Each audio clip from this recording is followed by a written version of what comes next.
So ಎಲ್ರಿಗೂ ನಮಸ್ಕಾರ. Welcome to Insta KS. So Insta KS ವತಿಯಿಂದ ಪ್ರತಿ ವಾರ ನಾವು ವೀಕ್ಲಿ ಕರೆಂಟ್ ಅಫೇರ್ಸ್ ಇನಿಷಿಯೇಟಿವನ್ನು ಪ್ರಾರಂಭ ಮಾಡಿದ್ವಿ. ಇನ್ಸ್ಟಾ ವಿದ್ಯಮಾನಗಳು ಅದರ ಮುಂದುವರಿದ ಎಪಿಸೋಡನ್ನು ನಾವು ನೋಡ್ತಾ ಹೋಗೋಣ. ಒಂದು ಸೆಕೆಂಡ್.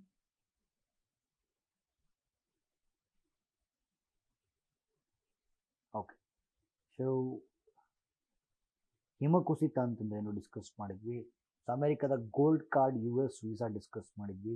ತಯಾಂಗಾಂಗ್ ಸ್ಪೇಸ್ ಸ್ಟೇಷನ್ ಆಗಿತ್ತು, ಗಾರಿಯಲ್ಸ್ ಆಗಿತ್ತು, ದಿಯಸ್ಟ್ಲೈ, ಓಕೆ, ಕೈಲಾಸ್ ಸತ್ಯಾರ್ಥಿಯವರ ಆತ್ಮಕಥನ, ಮತ್ತು ದ್ರೌಪದಿ ಮುರ್ಮು ಅವರು ಧೋಲವೀರವನ್ನು ವಿಸಿಟ್ ಮಾಡಿದ್ರಿಂದ ಅದು ಕೂಡ ಡಿಸ್ಕಸ್ ಮಾಡಿದ್ವಿ. ಆರ್ಟಿಕಲ್ 136 ಆಫ್ ಕಾನ್ಸ್ಟಿಟ್ಯೂಷನ್ ಆಗಿತ್ತು, ಕುರ್ದ್ ಇಶ್ಯೂ ಆಗಿತ್ತು, ಮತ್ತು Blue Ghost mission. Okay, so ಭಾಳ ಇಂಪಾರ್ಟೆಂಟು, ಜಗತ್ತಿನ ಮೊಟ್ಟ ಮೊದಲ ಖಾಸಗಿ ಚಂದ್ರಯಾನ ಕಾರ್ಯಕ್ರಮ ಇದು. ಮತ್ತು ಮ್ಯಾಪಲ್ ಸಿರಪ್ ಯೂರಿನ್ ಡಿಸೀಸ್ ಇದು ಕೂಡ ಕವರ್ ಆಗಿತ್ತು. ಸೊ ಪ್ಲಾನೆಟರಿ ಪರೇಡು, ಎಕ್ಸಸೈಸ್ ಡೆಸರ್ಟ್ ಅಂಟ್ ಮತ್ತು ಇಲ್ಲಿವರೆಗೂ ಆಗಿತ್ತು. ಓಕೆ, ಸೊ ಜಾಂಬಿಯಾ ದೇಶದಲ್ಲಿ ಭಾರತ ತಾಮ್ರದ ಗಣಿಗಾರಿಕೆಯನ್ನು ಮಾಡ್ತಾ ಇದೆ. ಸೊ ಅಂಟಿಲ್ ದಿಸ್ ಈ ಟಾಪಿಕ್ಸ್ ಆಗಿದೆ. ಓಕೆ, ಈಗ ಉಳಿದ ಟಾಪಿಕ್ಸ್ಗಳನ್ನು ಮಾತಾಡ್ತಾ ಬರೋಣ. ಸೊ ಭಾಳ ಜನ ನೋಟ್ಸ್ ಕಮೆಂಟ್ ಸೆಕ್ಷನಲ್ಲಿ ನೋಟ್ಸ್ ಬೇಕು ಅಂತ ಮೆನ್ಷನ್ ಮಾಡಿದ್ದೀರಿ. ಸೊ ಅಟ್ಲೀಸ್ಟ್ ಕಮಿಂಗ್ ಡೇಸಲ್ಲಿ ಅದನ್ನು ಪ್ರೊವೈಡ್ ಮಾಡುವಂಥ ಎಲ್ಲ ಪ್ರಯತ್ನವನ್ನು ಮಾಡ್ತಾ ಇದ್ದೀವಿ. ಸೊ ಒನ್ ಬೈ ಒನ್ ಹೋಗೋಣ. ಓಕೆ, ಈಗ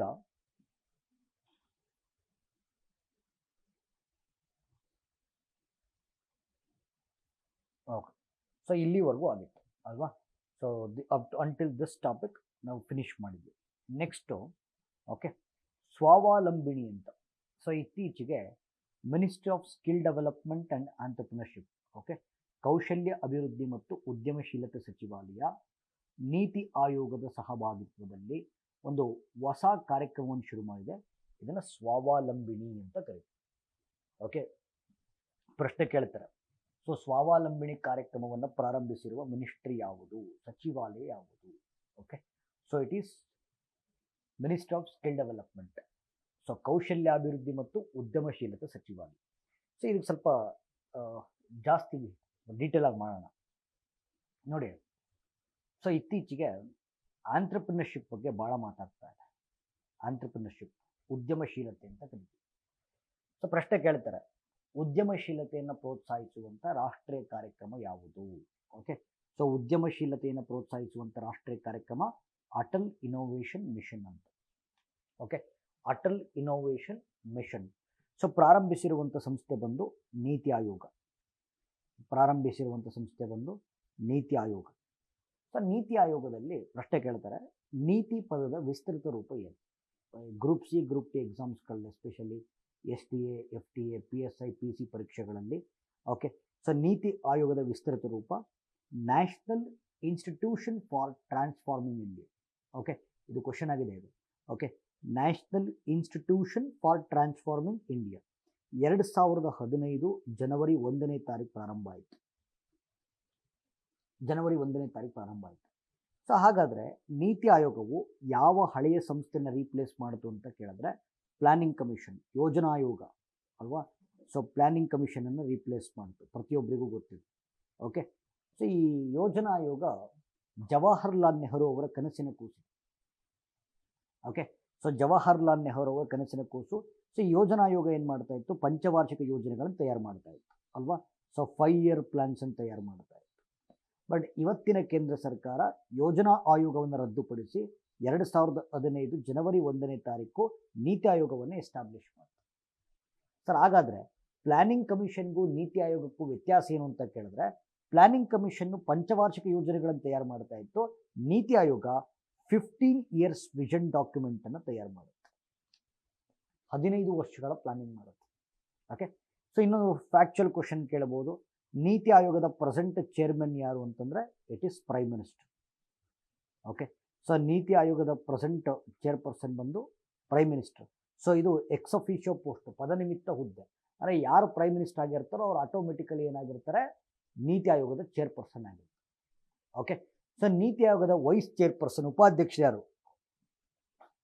ಡಾಕ್ಟರ್ ಸುಮನ್ ಕೆ ಬೆರ್ರಿ ಅಂತ. ಓಕೆ, ಸೊ ಇವರು ಉಪಾಧ್ಯಕ್ಷರು. ನೀತಿ ಆಯೋಗದ ಪ್ರೆಸೆಂಟ್ CEO ಯಾರು ಅಂತ ಕೇಳಿದ್ರೆ ಸುಬ್ರಹ್ಮಣ್ಯನ್ ಅಯ್ಯರ್. Okay, so Subramanian Iyer. ಎಲ್ಲ ಫ್ಯಾಕ್ಚುಯಲ್ ಡೀಟೇಲ್ಸ್. ಸರಿ, ಈಗ ನೀತಿ ಆಯೋಗದ ಕಾರ್ಯಕ್ರಮಗಳ ಕುರಿತಂತೆ ಮಾತಾಡೋಣ.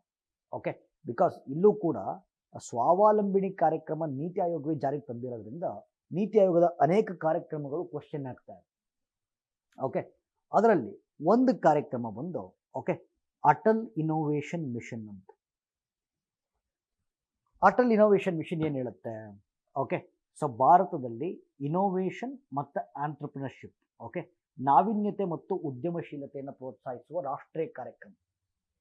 ಈಗ ಸುಮ್ಮನೆ ಒಂದು ಕ್ವಶನ್ ನಮಗೆ ನಾವೇ ಹಾಕ್ಕೊಂಡ್ರೆ, ಭಾರತಕ್ಕೆ ಉದ್ಯಮಶೀಲತೆ ಯಾಕೆ ಬೇಕು? ಓಕೆ, ಸೊ ಇಂಡಿಯಾಗೆ ಆಂಟ್ರಪ್ರಿನರ್ಶಿಪ್ ಯಾಕೆ ಬೇಕು? ನೋಡಿ, ಆಂಟ್ರಪ್ರಿನರ್ಶಿಪ್ಪನ್ನು ಎಂಕರೇಜ್ ಮಾಡಿದ್ರೆ ಉದ್ದಿಮೆಗಳ ಸಂಖ್ಯೆ ಜಾಸ್ತಿ ಆಗುತ್ತೆ ಅಲ್ವಾ? ಸೊ ಎಂಟರ್ಪ್ರೈಸಸ್ ಜಾಸ್ತಿ ಆಗುತ್ತೆ. ಉದ್ದಿಮೆಗಳ ಸಂಖ್ಯೆ ಜಾಸ್ತಿ ಆಯಿತು ಅಂದರೆ ಎಂಪ್ಲಾಯ್ಮೆಂಟ್ ಜನ್ರೇಷನ್ ಆಗುತ್ತೆ. ಎಂಪ್ಲಾಯ್ಮೆಂಟ್ ಜನ್ರೇಷನ್ ಆದರೆ ಪರ್ ಕ್ಯಾಪಿಟಲ್ ಇನ್ಕಮ್ ಜಾಸ್ತಿ ಆಗುತ್ತೆ. ಪರ್ ಕ್ಯಾಪಿಟಲ್ ಇನ್ಕಮ್ ಜಾಸ್ತಿ ಆದರೆ GDP ಜಾಸ್ತಿ ಆಗುತ್ತೆ, ದೇಶ ಅಭಿವೃದ್ಧಿ ಆಗುತ್ತೆ. ಓಕೆ, ಮತ್ತು ಉದ್ದಿಮೆಗಳ ಸಂಖ್ಯೆ ಜಾಸ್ತಿ ಆಯಿತು ಅಂದರೆ ಉತ್ಪಾದನೆ ಜಾಸ್ತಿ ಆಗುತ್ತೆ, ಪ್ರೊಡಕ್ಷನ್ ಜಾಸ್ತಿ ಆದರೆ ಎಕ್ಸ್ಪೋರ್ಟ್ ಜಾಸ್ತಿ ಆಗುತ್ತೆ, ಎಕ್ಸ್ಪೋರ್ಟ್ ಜಾಸ್ತಿ ಆದರೆ ಇನ್ಕಮ್ ಜಾಸ್ತಿ ಆಗುತ್ತೆ, ಇನ್ಕಮ್ ಜಾಸ್ತಿ ಆದರೆ ಡೆವಲಪ್ಮೆಂಟ್ ಜಾಸ್ತಿ ಆಗುತ್ತೆ. ಹಾಗಾದರೆ ಭಾರತ ಎನ್ನುವಂಥ ರಾಷ್ಟ್ರಕ್ಕೆ ಆಂಟ್ರಪ್ರಿನರ್ಶಿಪ್ ಅವಶ್ಯಕ. ಓಕೆ, ಈಗ ಇನೋವೇಷನ್ ಯಾಕೆ ಬೇಕು ಸರ್? ನಾವೀನ್ಯತೆ ಯಾಕೆ ಬೇಕು? ಓಕೆ, ಸೊ ಇನೋವೇಷನ್ ಯಾಕೆ ಬೇಕು? ನೋಡಿ, ಫಾರ್ ಎಕ್ಸಾಂಪಲ್, ನೀವು ಭಾರತದ ಸಾಮಾಜಿಕ ಸವಾಲುಗಳನ್ನು ಬಗೆಹರಿಸಬೇಕು, ಸೋಷಿಯಲ್ ಚಾಲೆಂಜಸ್ಸನ್ನು ಅಡ್ರೆಸ್ ಮಾಡಬೇಕು ಅಂತಂದರೆ ಇನೋವೇಷನ್ ಬೇಕೇ ಬೇಕು. ಇನೋವೇಷನ್ ಬೇಕೇ ಬೇಕು. ಫಾರ್ ಎಕ್ಸಾಂಪಲ್ ಉದಾಹರಣೆ ತಗೊಳ್ಳೋಣ. ಓಕೆ, ಮಾಲ್ ನ್ಯೂಟ್ರಿಷನ್, ಅಪೌಷ್ಟಿಕತೆ ಸಮಸ್ಯೆ ತಗೊಂತೀವಿ ನಾವು. ಮಾಲ್ ನ್ಯೂಟ್ರಿಷನ್ ನೋಡಿ, ವಿಶ್ವ ಆರೋಗ್ಯ ಸಂಸ್ಥೆದೊಂದು ಡೇಟಾ ಇದೆ, ವರ್ಲ್ಡ್ ಹೆಲ್ತ್ ಆರ್ಗನೈಸೇಷನ್. ಇದು ಹೇಳುತ್ತೆ, ಭಾರತದಲ್ಲಿ 100 ಜನ ಮಕ್ಕಳು ಹುಟ್ಟಿದ್ರೆ 37 ಜನ ಮಕ್ಕಳು ಅಪೌಷ್ಟಿಕತೆಯಿಂದ ಬಳಲ್ತಾರೆ. India is one among the malnourished countries in the world. Okay, ಅದಕ್ಕೋಸ್ಕರ 1970ರಲ್ಲಿ ಭಾರತ ಸರ್ಕಾರ ಏನು ಮಾಡ್ತು ಅಂದರೆ ಗೋಲ್ಡನ್ ರೈಸ್ ಇಂಟ್ರೊಡ್ಯೂಸ್ ಮಾಡ್ತು. ಓಕೆ, ಸೊ ಗೋಲ್ಡನ್ ರೈಸ್ ಅಂತ ಬಲವರ್ಧಿತ ಅಕ್ಕಿ ಅಂದರೆ ಈ ಭತ್ತದ ತಳಿ ತಗೊಂಡು ಅದಕ್ಕೆ ವಿಟಮಿನ್ ಎ ಇಂಜೆಕ್ಟ್ ಮಾಡೋದು. ಸೊ ಇದರಿಂದ ಮಾಲ್ ನ್ಯೂಟ್ರಿಷನ್ ಪ್ರಾಬ್ಲಮ್ಮು ಒಂದು ಮಟ್ಟಕ್ಕೆ ಸುಧಾರಣೆಗೆ ಬಂತು. ಅಪೌಷ್ಟಿಕತೆ ಸಮಸ್ಯೆನ ಸ್ವಲ್ಪ ತಗ್ಗಿಸ್ಲಾಯಿತು. ಅಂದರೆ ನೋಡಿ, ಮಾಲ್ ನ್ಯೂಟ್ರಿಷನ್ ಅನ್ನೋದು ಒಂದು ಸಾಮಾಜಿಕ ಸಮಸ್ಯೆ. ಓಕೆ, ಗೋಲ್ಡನ್ ರೈಸ್ ಅನ್ನೋದು ಒಂದು ಇನೋವೇಷನ್. ಓಕೆ, ಸಾಮಾಜಿಕ ಸವಾಲುಗಳನ್ನು ಬಗೆಹರಿಸಬೇಕು ಅಂತಂದರೆ ನಾವೀನ್ಯತೆ ಬೇಕೇ ಬೇಕು, ಉದ್ಯಮಶೀಲತೆ ಬೇಕೇ ಬೇಕು. ನಾವೀನ್ಯತೆ ಮತ್ತು ಉದ್ಯಮಶೀಲತೆಯನ್ನು ಪ್ರೋತ್ಸಾಹಿಸುವಂಥ ರಾಷ್ಟ್ರೀಯ ಕಾರ್ಯಕ್ರಮ ಅಟಲ್ ಇನೋವೇಷನ್ ಮಿಷನ್ ಬೈ ನೀತಿ ಆಯೋಗ್. ಓಕೆ, ಸೊ ಇದು ನೀತಿ ಆಯೋಗದ ಒಂದು ಕಾರ್ಯಕ್ರಮ. ಇನ್ನೊಂದು ಮಾತಾಡೋಣ. ಓಕೆ, ಸೊ ನೀತಿ ಆಯೋಗದ ಕಾರ್ಯಕ್ರಮಗಳ ಬಗ್ಗೆ ಮಾತಾಡ್ತಾ ಇದ್ದೀವಿ. ಮತ್ತೊಂದು ಕಾರ್ಯಕ್ರಮ ಆಸ್ಪಿರೇಷನಲ್ ಡಿಸ್ಟ್ರಿಕ್ಟ್ ಪ್ರೋಗ್ರಾಮ್ ಅಂತ. Okay, so aspirational district programme ಮಹತ್ವಾಕಾಂಕ್ಷಿ ಜಿಲ್ಲೆಗಳ ಕಾರ್ಯಕ್ರಮ ಅಂತ ಕರಿತೀವಿ. Aspirational district program. ಸೊ ಇದೇನು ಕಾರ್ಯಕ್ರಮ ಅಂತಂದರೆ, ಭಾರತದಲ್ಲಿ ಅತ್ಯಂತ ಹಿಂದುಳಿದಿರುವ ಜಿಲ್ಲೆಗಳನ್ನು ಪಟ್ಟಿ ಮಾಡಲಾಗುತ್ತೆ. Okay, most backward districts of the country list ಮಾಡಿ ಅವುಗಳನ್ನು ಅತ್ಯಂತ ವೇಗವಾಗಿ ಅಭಿವೃದ್ಧಿ ಮಾಡುವಂಥ ಕಾರ್ಯಕ್ರಮ ಆಸ್ಪಿರೇಷನಲ್ ಡಿಸ್ಟ್ರಿಕ್ಟ್ ಪ್ರೋಗ್ರಾಮ್ ಅಂತ. ಸೊ ಇದು ಭಾಳ ಸಕ್ಸಸ್ಫುಲ್ ಆಯಿತು. ಸೊ ಯಾವಾಗ ಇದು ಸಕ್ಸಸ್ಫುಲ್ ಆಯಿತು, ನೀತಿ ಆಯೋಗ ಮತ್ತೊಂದು ಕಾರ್ಯಕ್ರಮ ತಂತು, ಇದನ್ನು ಆಸ್ಪಿರೇಷನಲ್ ಬ್ಲಾಕ್ ಪ್ರೋಗ್ರಾಮ್ ಅಂತ ಕರೆದು. ಓಕೆ, ಸೊ ಕನ್ನಡದಲ್ಲಿ ಮಹತ್ವಾಕಾಂಕ್ಷಿ ಬ್ಲಾಕ್ಗಳ ಕಾರ್ಯಕ್ರಮ ಅಂತ. ಸೊ ಇದು ಡಿಸ್ಟ್ರಿಕ್ಟ್ ಲೆವೆಲ್ ಆಯಿತು. ನೆಕ್ಸ್ಟ್ ತಾಲೂಕ್ ಲೆವೆಲಿಗೆ ಬಂದು ಬ್ಲಾಕ್ ಅಂತಂದರೆ ಇಲ್ಲಿ ತಾಲೂಕ್ ಲೆವೆಲ್ ಅಂತ. ಓಕೆ, ಸೊ ಭಾರತದ ಅತ್ಯಂತ ಹಿಂದುಳಿದಿರುವ ತಾಲೂಕುಗಳನ್ನು ಪಟ್ಟಿ ಮಾಡೋದು, ಅವುಗಳನ್ನು ಅತ್ಯಂತ ವೇಗವಾಗಿ ಅಭಿವೃದ್ಧಿ ಮಾಡೋದು. So this was aspirational block programme. So ಇವೆಲ್ಲ ನೀತಿ ಆಯೋಗ ಪ್ರಾರಂಭಿಸಿರುವಂಥ ಕಾರ್ಯಕ್ರಮಗಳು. 3 ಕಾರ್ಯಕ್ರಮ ಹೇಳಿದೆ. ಒಂದು ಅಟಲ್ ಇನೋವೇಷನ್ ಮಿಷನ್ನು, ಎರಡನೇದು aspirational district programme, aspirational block programme. ಈಗ ಅದರ ಸಾಲಿಗೆ ಮತ್ತೊಂದು ಕಾರ್ಯಕ್ರಮ ತರ್ತಾ ಇದ್ದೀವಿ, ಇದರ ಹೆಸರು ಸ್ವಾವಲಂಬಿನಿ. ಓಕೆ, ಒಂದು ಪ್ರಶ್ನೆ ಕೇಳ್ಬೋದು, ಸ್ವಾವಲಂಬಿನಿ ಕಾರ್ಯಕ್ರಮದ ಉದ್ದೇಶಿತ ಫಲಾನುಭವಿ ಯಾರು? ಟಾರ್ಗೆಟೆಡ್ ಬೆನಿಫಿಷಿಯರಿ ಯಾರು? ಸೊ ಇಲ್ಲಿ ನಾವೇನು ಮಾಡ್ತೀವಿ ಅಂತಂದರೆ ಯಂಗ್ ವಿಮೆನ್ ಆಂಟರ್ಪ್ರಿನರ್ಸನ್ನು ಎಂಕರೇಜ್ ಮಾಡುವಂಥ ಪ್ರಯತ್ನ ಮಾಡ್ತೀವಿ. Okay, yes, young women entrepreneurs. Okay, so ಯುವ ಮಹಿಳೆಯರು ಯುವ ಮಹಿಳೆಯರಲ್ಲಿ ಉದ್ಯಮಶೀಲತೆಯನ್ನು ಪ್ರೋತ್ಸಾಹಿಸುವಂಥ ಕಾರ್ಯಕ್ರಮ ಸ್ವಾವಲಂಬಿನಿ. ಸೊ ಜಾರಿಗೆ ತಂದಿರುವಂಥ ಸಚಿವಾಲಯ ಕೌಶಲ್ಯ ಅಭಿವೃದ್ಧಿ ಮತ್ತು ಉದ್ಯಮಶೀಲತೆ ಸಚಿವಾಲಯ ಮತ್ತು ನೀತಿ ಆಯೋಗ. ಓಕೆ, ಇದು ಭಾಳ ಇಂಪಾರ್ಟೆಂಟ್. ಓಕೆ, ನೆಕ್ಸ್ಟು ರೀಸೆಂಟಾಗಿ ಸುಪ್ರೀಂ ಕೋರ್ಟು ಒಂದು ತೀರ್ಪು ಕೊಡ್ತು. Next topic. ಓಕೆ, ಸೊ ನಾವೀಗ ಡಾಕ್ಟ್ರಿನ್ ಆಫ್ ಈಕ್ವಾಲಿಟಿ ಬಗ್ಗೆ ಮಾತಾಡ್ತಾ ಇದ್ದೀವಿ, ಭಾಳ important. Okay, doctrine of equality. Yes, Supreme Court ಹೇಳ್ತು, ಓಕೆ, ಜುಡಿಷಿಯಲ್ ಸರ್ವೀಸಸ್ಸಲ್ಲಿ ನ್ಯಾಯಾಂಗ ಸೇವೆಗಳಲ್ಲಿ ಅಂಧರಿಗೂ ಅವಕಾಶ ಕೊಡಬೇಕು. ವಿಷುವಲಿ ಬ್ಲೈಂಡ್ ಯಾರಿರ್ತಾರೆ, ಓಕೆ, ವಿಜುವಲಿ ಬ್ಲೈಂಡ್ ಯಾರಿರ್ತಾರೆ ಅವರು ಕೂಡ ಅವಕಾಶವನ್ನು ಕೊಡಬೇಕು ಅಂತೇಳಿ ಸುಪ್ರೀಂ ಕೋರ್ಟು ಇತ್ತೀಚಿನ ತೀರ್ಪಲ್ಲಿ ಉಲ್ಲೇಖ ಮಾಡಿತು. ಹಾಗಾಗಿ ಈ ತೀರ್ಪು ಹೊರಬಿದ್ದ ಮೇಲೆ ಡಾಕ್ಟ್ರಿನ್ ಆಫ್ ಈಕ್ವಾಲಿಟಿ ಅಂದರೆ ಸಮಾನತೆಯ ಸಿದ್ಧಾಂತ ನ್ಯೂಸಲ್ಲಿದೆ. ನಮಗೆ ನಾವೇ ಪ್ರಶ್ನೆ ಹಾಕ್ಕೊಂಡ್ರೆ ಸಮಾನತೆಗೆ ಸಂಬಂಧಪಟ್ಟ ಸಾಂವಿಧಾನಿಕ ವಿಧಿಗಳು ಯಾವ್ಯಾವು? ಓಕೆ, ಅಂದರೆ ರೈಟ್ ಟು ಈಕ್ವಾಲಿಟಿನ ಅಪ್ಹೆಲ್ಡ್ ಮಾಡುವಂಥ ಕಾನ್ಸ್ಟಿಟ್ಯೂಷನಲ್ ಆರ್ಟಿಕಲ್ಸ್ ಯಾವ್ದು ಅಂತ ನೋಡ್ಕೊಂಡ್ರೆ, ಸೊ ನಿಮಗೆ ಗೊತ್ತಿದೆ, ಇಟ್ ಈಸ್ ಆರ್ಟಿಕಲ್ 14 ಇಂದ ಆರ್ಟಿಕಲ್ 18. ಸೊ ಜಸ್ಟ್ ಒಂದು ಸ್ವಲ್ಪ ಬ್ರೀಫ್ ಮಾಡಿಬಿಡ್ತೀನಿ ನಾನು. ಸೊ ನಿಮಗೆ ಎಲ್ಲ ಆರ್ಟಿಕಲ್ಸು ಕೂಡ ನಿಮಗೆ ಗೊತ್ತಿರೋದ್ರಿಂದ ಮೋಸ್ಟ್ಲಿ ಆಲ್ರೆಡಿ ಪಾಲಿಟಿ ಓದಿರ್ತೀರ. ಓಕೆ, ಸೊ ಆರ್ಟಿಕಲ್ 14 ಏನು ಹೇಳುತ್ತೆ? ಎಸ್, ಎಲ್ಲರೂ ಕೂಡ ಕಾನೂನಿನ ಮುಂದೆ ಯಾರೂ ದೊಡ್ಡವರಲ್ಲ. So equal before the law, ಕಾನೂನಿನ ಮುಂದೆ ಎಲ್ಲರೂ ಸಮಾನರು. Okay, so equal before the law and equal protection of the laws ಬಗ್ಗೆ ಮಾತಾಡುತ್ತೆ. ಇದು ಆರ್ಟಿಕಲ್ 15. ಮತ್ತು ಆರ್ಟಿಕಲ್ 15 ಏನು ಹೇಳುತ್ತೆ ಅಂತಂದರೆ, ನೋಡಿ, ಯಾವುದೇ ವ್ಯಕ್ತಿ ಆಗಲಿ ಅವನಿಗೆ ಧರ್ಮದ ಮೇಲೆ, ಮತ ಪಂಗಡಗಳ ಮೇಲೆ, ಜಾತಿಯ ಮೇಲೆ, ಲಿಂಗದ ಮೇಲೆ, ಜನ್ಮಸ್ಥಳದ ಆಧಾರದ ಮೇಲೆ ತಾರತಮ್ಯವನ್ನು ನಿರ್ಮೂಲನೆ ಮಾಡಲಾಗಿದೆ. ಯಾವುದೇ ಕಾರಣಕ್ಕೂ ಯಾರಾದರೂ ಆಗಿರಲಿ. ಫಸ್ಟ್ ಪಾಯಿಂಟ್ ಆರ್ಟಿಕಲ್ 14 ಏನು ಹೇಳುತ್ತೋ, ಕಾನೂನಿನ ಮುಂದೆ ಎಲ್ಲರೂ equal, everybody is equal before the ಲಾ. ಎರಡನೇದು, ಧರ್ಮ, ಮತ, ಜಾತಿ, ಲಿಂಗ ಮತ್ತು ಜನ್ಮಸ್ಥಳದ ಆಧಾರದ ಮೇಲೆ ಯಾರೂ ಕೂಡ ತಾರತಮ್ಯವನ್ನು ಮಾಡುವಂತಿಲ್ಲ. Okay, S.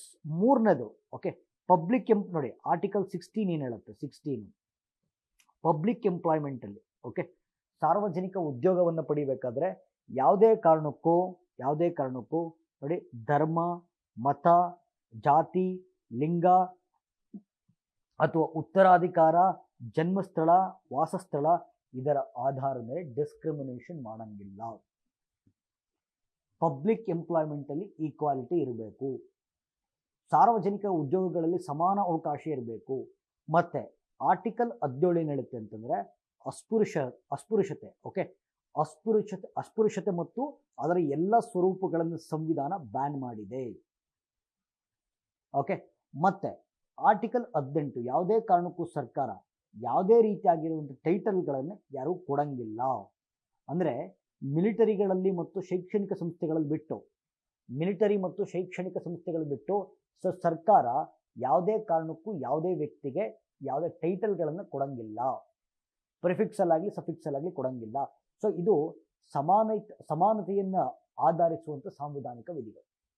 ಓಕೆ, ಸೊ ಇಲ್ಲಿ ಸುಪ್ರೀಂ ಕೋರ್ಟು ಅಂಧರ ಪರವಾಗಿ ತೀರ್ಪು ಕೊಟ್ಟಿರೋದ್ರಿಂದ ಸೊ ಡಾಕ್ಟ್ರಿನ್ ಆಫ್ ಈಕ್ವಾಲಿಟಿ ನ್ಯೂಸಲ್ಲಿದೆ. Okay, so doctrine of equality ನ್ಯೂಸಲ್ಲಿ, ರೈಟ್? ಓಕೆ, ಸೊ ನೆಕ್ಸ್ಟ್ ಬರೋಣ. Next topic Mars.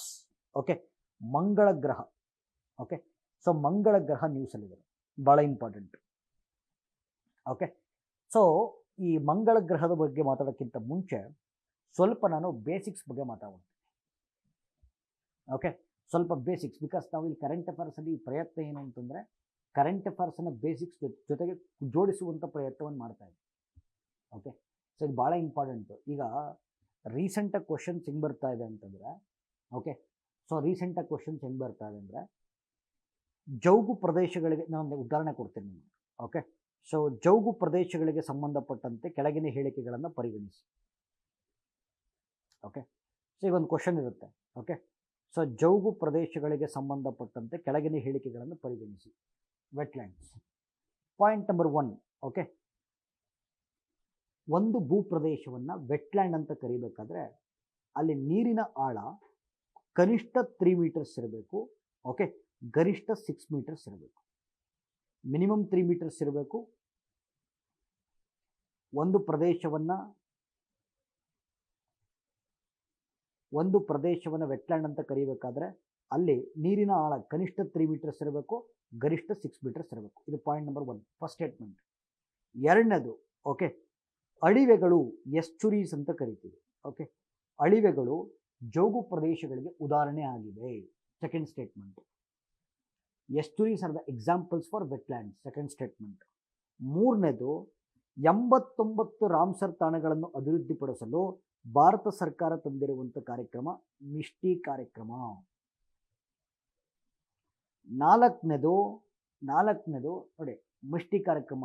ನಾಲ್ಕನೇ ಸ್ಟೇಟ್ಮೆಂಟ್ ಬಂದು, ಓಕೆ, ಅತಿ ಹೆಚ್ಚು ರಾಮ್ಸರ್ ತಾಣಗಳನ್ನು ಹೊಂದಿರುವ ರಾಜ್ಯ ತಮಿಳುನಾಡು. ಈ ಸ್ಟೇಟ್ಮೆಂಟ್ ಇರ್ತವೆ. ಇಲ್ಲಿ ಒಂದು ಗಮನಿಸಬೇಕು, ಆಯ್ತಾ? ಇಲ್ಲಿ ಥರ್ಡ್ ಸ್ಟೇಟ್ಮೆಂಟ್ ರಾಂಗ್ ಇದೆ. ಕಾರಣ ಏನು ಅಂತಂದ್ರೆ, ಓಕೆ, 89 ರಾಮ್ಸರ್ ತಾಣಗಳನ್ನು ಡೆವಲಪ್ ಮಾಡಲಿಕ್ಕೋಸ್ಕರ ಭಾರತ ಸರ್ಕಾರ ತಂದಿರುವಂಥ ಯೋಜನೆ ಅಮೃತ್ ದಾರೋಹಾರ್. ಮಿಷ್ಟೇ ಅಲ್ಲ, ಥರ್ಡ್ ಸ್ಟೇಟ್ಮೆಂಟ್ ರಾಂಗ್ ಇದೆ. ಬಟ್ 4 ಸ್ಟೇಟ್ಮೆಂಟ್ ನಾನು ಯಾಕೆ ಬರದೆ ಅಂದರೆ, ಇವತ್ತಿನ ಎಕ್ಸಾಮ್ಸಲ್ಲಿ, okay, so group C group D ಎಕ್ಸಾಮ್ಸಲ್ಲೂ ಕೂಡ ಸ್ಟೇಟ್ಮೆಂಟ್ ಟೈಪ್ ಕ್ವಶನ್ಸ್ ಜಾಸ್ತಿ ಆಗ್ತಾ ಇದೆ, ಆಯಿತಾ? 2 ಸ್ಟೇಟ್ಮೆಂಟು ಸ್ಟ್ಯಾಟಿಕ್ ಬೇಸಿಕ್ಸಿಂದ ಕೇಳಿದೆ. ಅಂದರೆ ಒಂದು ಭೂಪ್ರದೇಶವನ್ನು ವೆಟ್ಲ್ಯಾಂಡ್ ಅಂತ ಕರಿಬೇಕಾದ್ರೆ ವಾಟರ್ ಡೆಪ್ತು ಕನಿಷ್ಠ 3 ಮೀಟರ್ಸ್ ಇರಬೇಕು, ಗರಿಷ್ಠ 6 ಮೀಟರ್ಸ್ ಇರಬೇಕು. ಎರಡನೇದು, ಎಸ್ಚುರೀಸ್ ಅಳಿವೆಗಳನ್ನು ವೆಟ್ಲ್ಯಾಂಡ್ಸಿಗೆ ಉದಾಹರಣೆ ಅಂತ ಕರೆದಿದ್ದಾರೆ, ಆಯಿತಾ? ಸೊ ಇವೆರಡು ಸ್ಟೇಟ್ಮೆಂಟು ಬೇಸಿಕ್ಸಿಂದ ಬಂದಿದೆ. ಬಟ್ ಇಲ್ಲಿ ಇನ್ನೆರಡು ಸ್ಟೇಟ್ಮೆಂಟ್ ಇದೆಯಲ್ಲ, ಇದು ಕರೆಂಟ್ ಅಫೇರ್ಸ್ನ ಬಂದಿದೆ. ಅಂದರೆ ನಾನು ಏನು ಹೇಳಕ್ಕೆ ಹೊರಟಿದ್ದೀನಿ ಅಂದರೆ, ಒಂದು ಪ್ರಶ್ನೆಗೆ ಉತ್ತರ ಹೇಳಬೇಕಾದ್ರೆ ನಿಮಗೆ ಕರೆಂಟ್ ನೋಡಿ, ಭಾಳ ಇಂಪಾರ್ಟೆಂಟ್ ಇದು. ನಿಮಗೆ ಬೇಸಿಕ್ಸ್ ಗೊತ್ತು, ಕರೆಂಟ್ ಅಫೇರ್ಸ್ ಗೊತ್ತಿಲ್ಲ ಅಂದರೂ ಕೂಡ ಮಾರ್ಕ್ಸ್ ಬರಲ್ಲ. ಇಲ್ಲ ಕರೆಂಟ್ ಅಫೇರ್ಸ್ ಓದ್ಕೊಂಡಿದ್ದೀನಿ, ಬೇಸಿಕ್ಸ್ ಐಡಿಯಾ ಇಲ್ಲ ಅಂದರೂ ಕೂಡ ಮಾರ್ಕ್ಸ್ ಬರಲ್ಲ. ಕರೆಂಟ್ ಅಫೇರ್ಸು ಬೇಸಿಕ್ಸನ್ನು ಇಂಟರ್ಲಿಂಕ್ ಮಾಡಲಿಕ್ಕೆ ಸಾಧ್ಯ ಆದರೆ ಮಾತ್ರ ಏನಾಗುತ್ತೆ, ಮಾರ್ಕ್ಸ್ ಬರುತ್ತೆ. ಅಂದರೆ ಒಂದು ವಿಚಾರದ ಕುರಿತಂತೆ ಬೇಸಿಕ್ಸು ಗೊತ್ತಿರಬೇಕು, ಕರೆಂಟ್ ಅಫೇರ್ಸು ಗೊತ್ತಿರಬೇಕು. ಆ ದೃಷ್ಟಿಯಿಂದ ಈ ವೀಕ್ಲಿ ಕರೆಂಟ್ ಅಫೇರ್ಸ್ ಸೀರೀಸನ್ನು ನಾವು ಶುರು ಮಾಡಿದ್ವಿ. ಓಕೆ, ಸೊ ನಿಮಗೆ ಪ್ರಯತ್ನ ಇಷ್ಟ ಆಗಿದ್ದರೆ ನಮ್ಮ ಇನ್ಸ್ಟಾ ಕೇಸ್ ಯೂಟ್ಯೂಬ್ ಚಾನಲ್ಗೆ ಸಬ್ಸ್ಕ್ರೈಬ್ ಆಗಿರಿ, ಓಕೆ, ಮತ್ತು ಬೆಲ್ ಐಕಾನ್ ಕ್ಲಿಕ್ ಮಾಡೋದ್ರಿಂದ ನಿಮಗೆ ನೋಟಿಫಿಕೇಷನ್ಸು ಬೇಗನೆ ಬರುತ್ತೆ. ಓಕೆ, ಸೊ ಆ ದೃಷ್ಟಿಯಿಂದ ಸ್ವಲ್ಪ ನಾವು ಕರೆಂಟ್ ಅಫೇರ್ಸು ಮತ್ತು ಬೇಸಿಕ್ಸು ಎರಡನ್ನು ಇಂಟಿಗ್ರೇಟ್ ಮಾಡೋದು ಮತ್ತು ಎರಡೂ ಕಡೆ ಗಮನ ಕೊಡೋದು ಭಾಳ ಅವಶ್ಯಕ. ಓಕೆ, ಸೊ ಈಗ ಇಲ್ಲಿ ಇತ್ತೀಚೆಗೆ ಮಾರ್ಸ್ ಗ್ರಹ ನ್ಯೂಸಲ್ಲಿದೆ. ಓಕೆ, ಸೊ ಇಲ್ಲಿ ಮಾರ್ಸ್ ಗ್ರಹ ನ್ಯೂಸಲ್ಲಿದೆ. ಸೊ ನೋಡಿ ಯಾಕೆ ನ್ಯೂಸಲ್ಲಿದೆ ಅಂತ ಹೇಳ್ತೀನಿ. ಓಕೆ, ಇತ್ತೀಚೆಗೆ ನಾಸಾ ಸಂಸ್ಥೆ, ಓಕೆ, ಅಮೆರಿಕನ್ ಸ್ಪೇಸ್ ಏಜೆನ್ಸಿ ಮತ್ತು ಈಸಾ ಸಂಸ್ಥೆ, ಓಕೆ, ಈಸಾ ಅಂತಂದರೆ ಯುರೋಪಿಯನ್ ಸ್ಪೇಸ್ ಏಜೆನ್ಸಿ ಅಂತ. Okay, European space agency, NASA ಮತ್ತು ಈಸಾ ಸಂಸ್ಥೆಯ ಪ್ರಕಾರ ಮಾರ್ಷನ್ ಸರ್ಫೇಸಲ್ಲಿ, ಮಂಗಳ ಗ್ರಹದ ಮೇಲ್ಮೈಯಲ್ಲಿ ಒಂದು ಕೆಮಿಕಲ್ ಪತ್ತೆ ಆಗಿದೆ. ಇದನ್ನು ಫೆರಿಹೈಡ್ರೇಟ್ ಅಂತ ಕರೆದಿದ್ದಾರೆ. ಓಕೆ, ಸೊ ಫೆರಿಹೈಡ್ರೇಟ್, ಸೊ ಮಾರ್ಷನ್ ಸರ್ಫೇಸ್ ಮೇಲೆ ಇತ್ತೀಚೆಗೆ ಫೆರಿಹೈಡ್ರೇಟ್ ಪತ್ತೆ ಆಗಿದೆ. ಸೊ ಹಾಗಾಗಿ ಮಂಗಳ ಗ್ರಹ ನ್ಯೂಸಲ್ಲಿದೆ. ಓಕೆ, ಈಗ ಇದ್ರ ಬಗ್ಗೆ ಮಾತಾಡೋಣ. ಸೊ ನಿಮ್ಗೆ ಇಲ್ಲಿ ಮಾರ್ಸ್ ಕಾಣಿಸ್ತಾ ಇದೆ, ಮಂಗಳ ಗ್ರಹ ಕಾಣಿಸ್ತಾ ಇದೆ. ಓಕೆ, ಸೊ ಫಸ್ಟ್ ಇದ್ರ ಬಗ್ಗೆ ಬೇಸಿಕ್ಸ್ ಹೇಳ್ಬಿಡ್ತೀನಿ. ಸೊ ಬೇಸಿಕ್ಸ್ ಬಗ್ಗೆ ಮಾತಾಡೋಣ first, then we can come to current affairs. Okay, ಯಾ,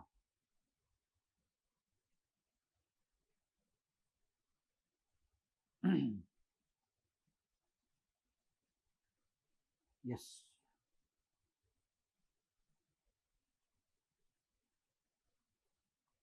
ಮಂಗಳ ಗ್ರಹದ ಬಗ್ಗೆ ಮಾತಾಡೋಣ. ಓಕೆ, ಯಾ,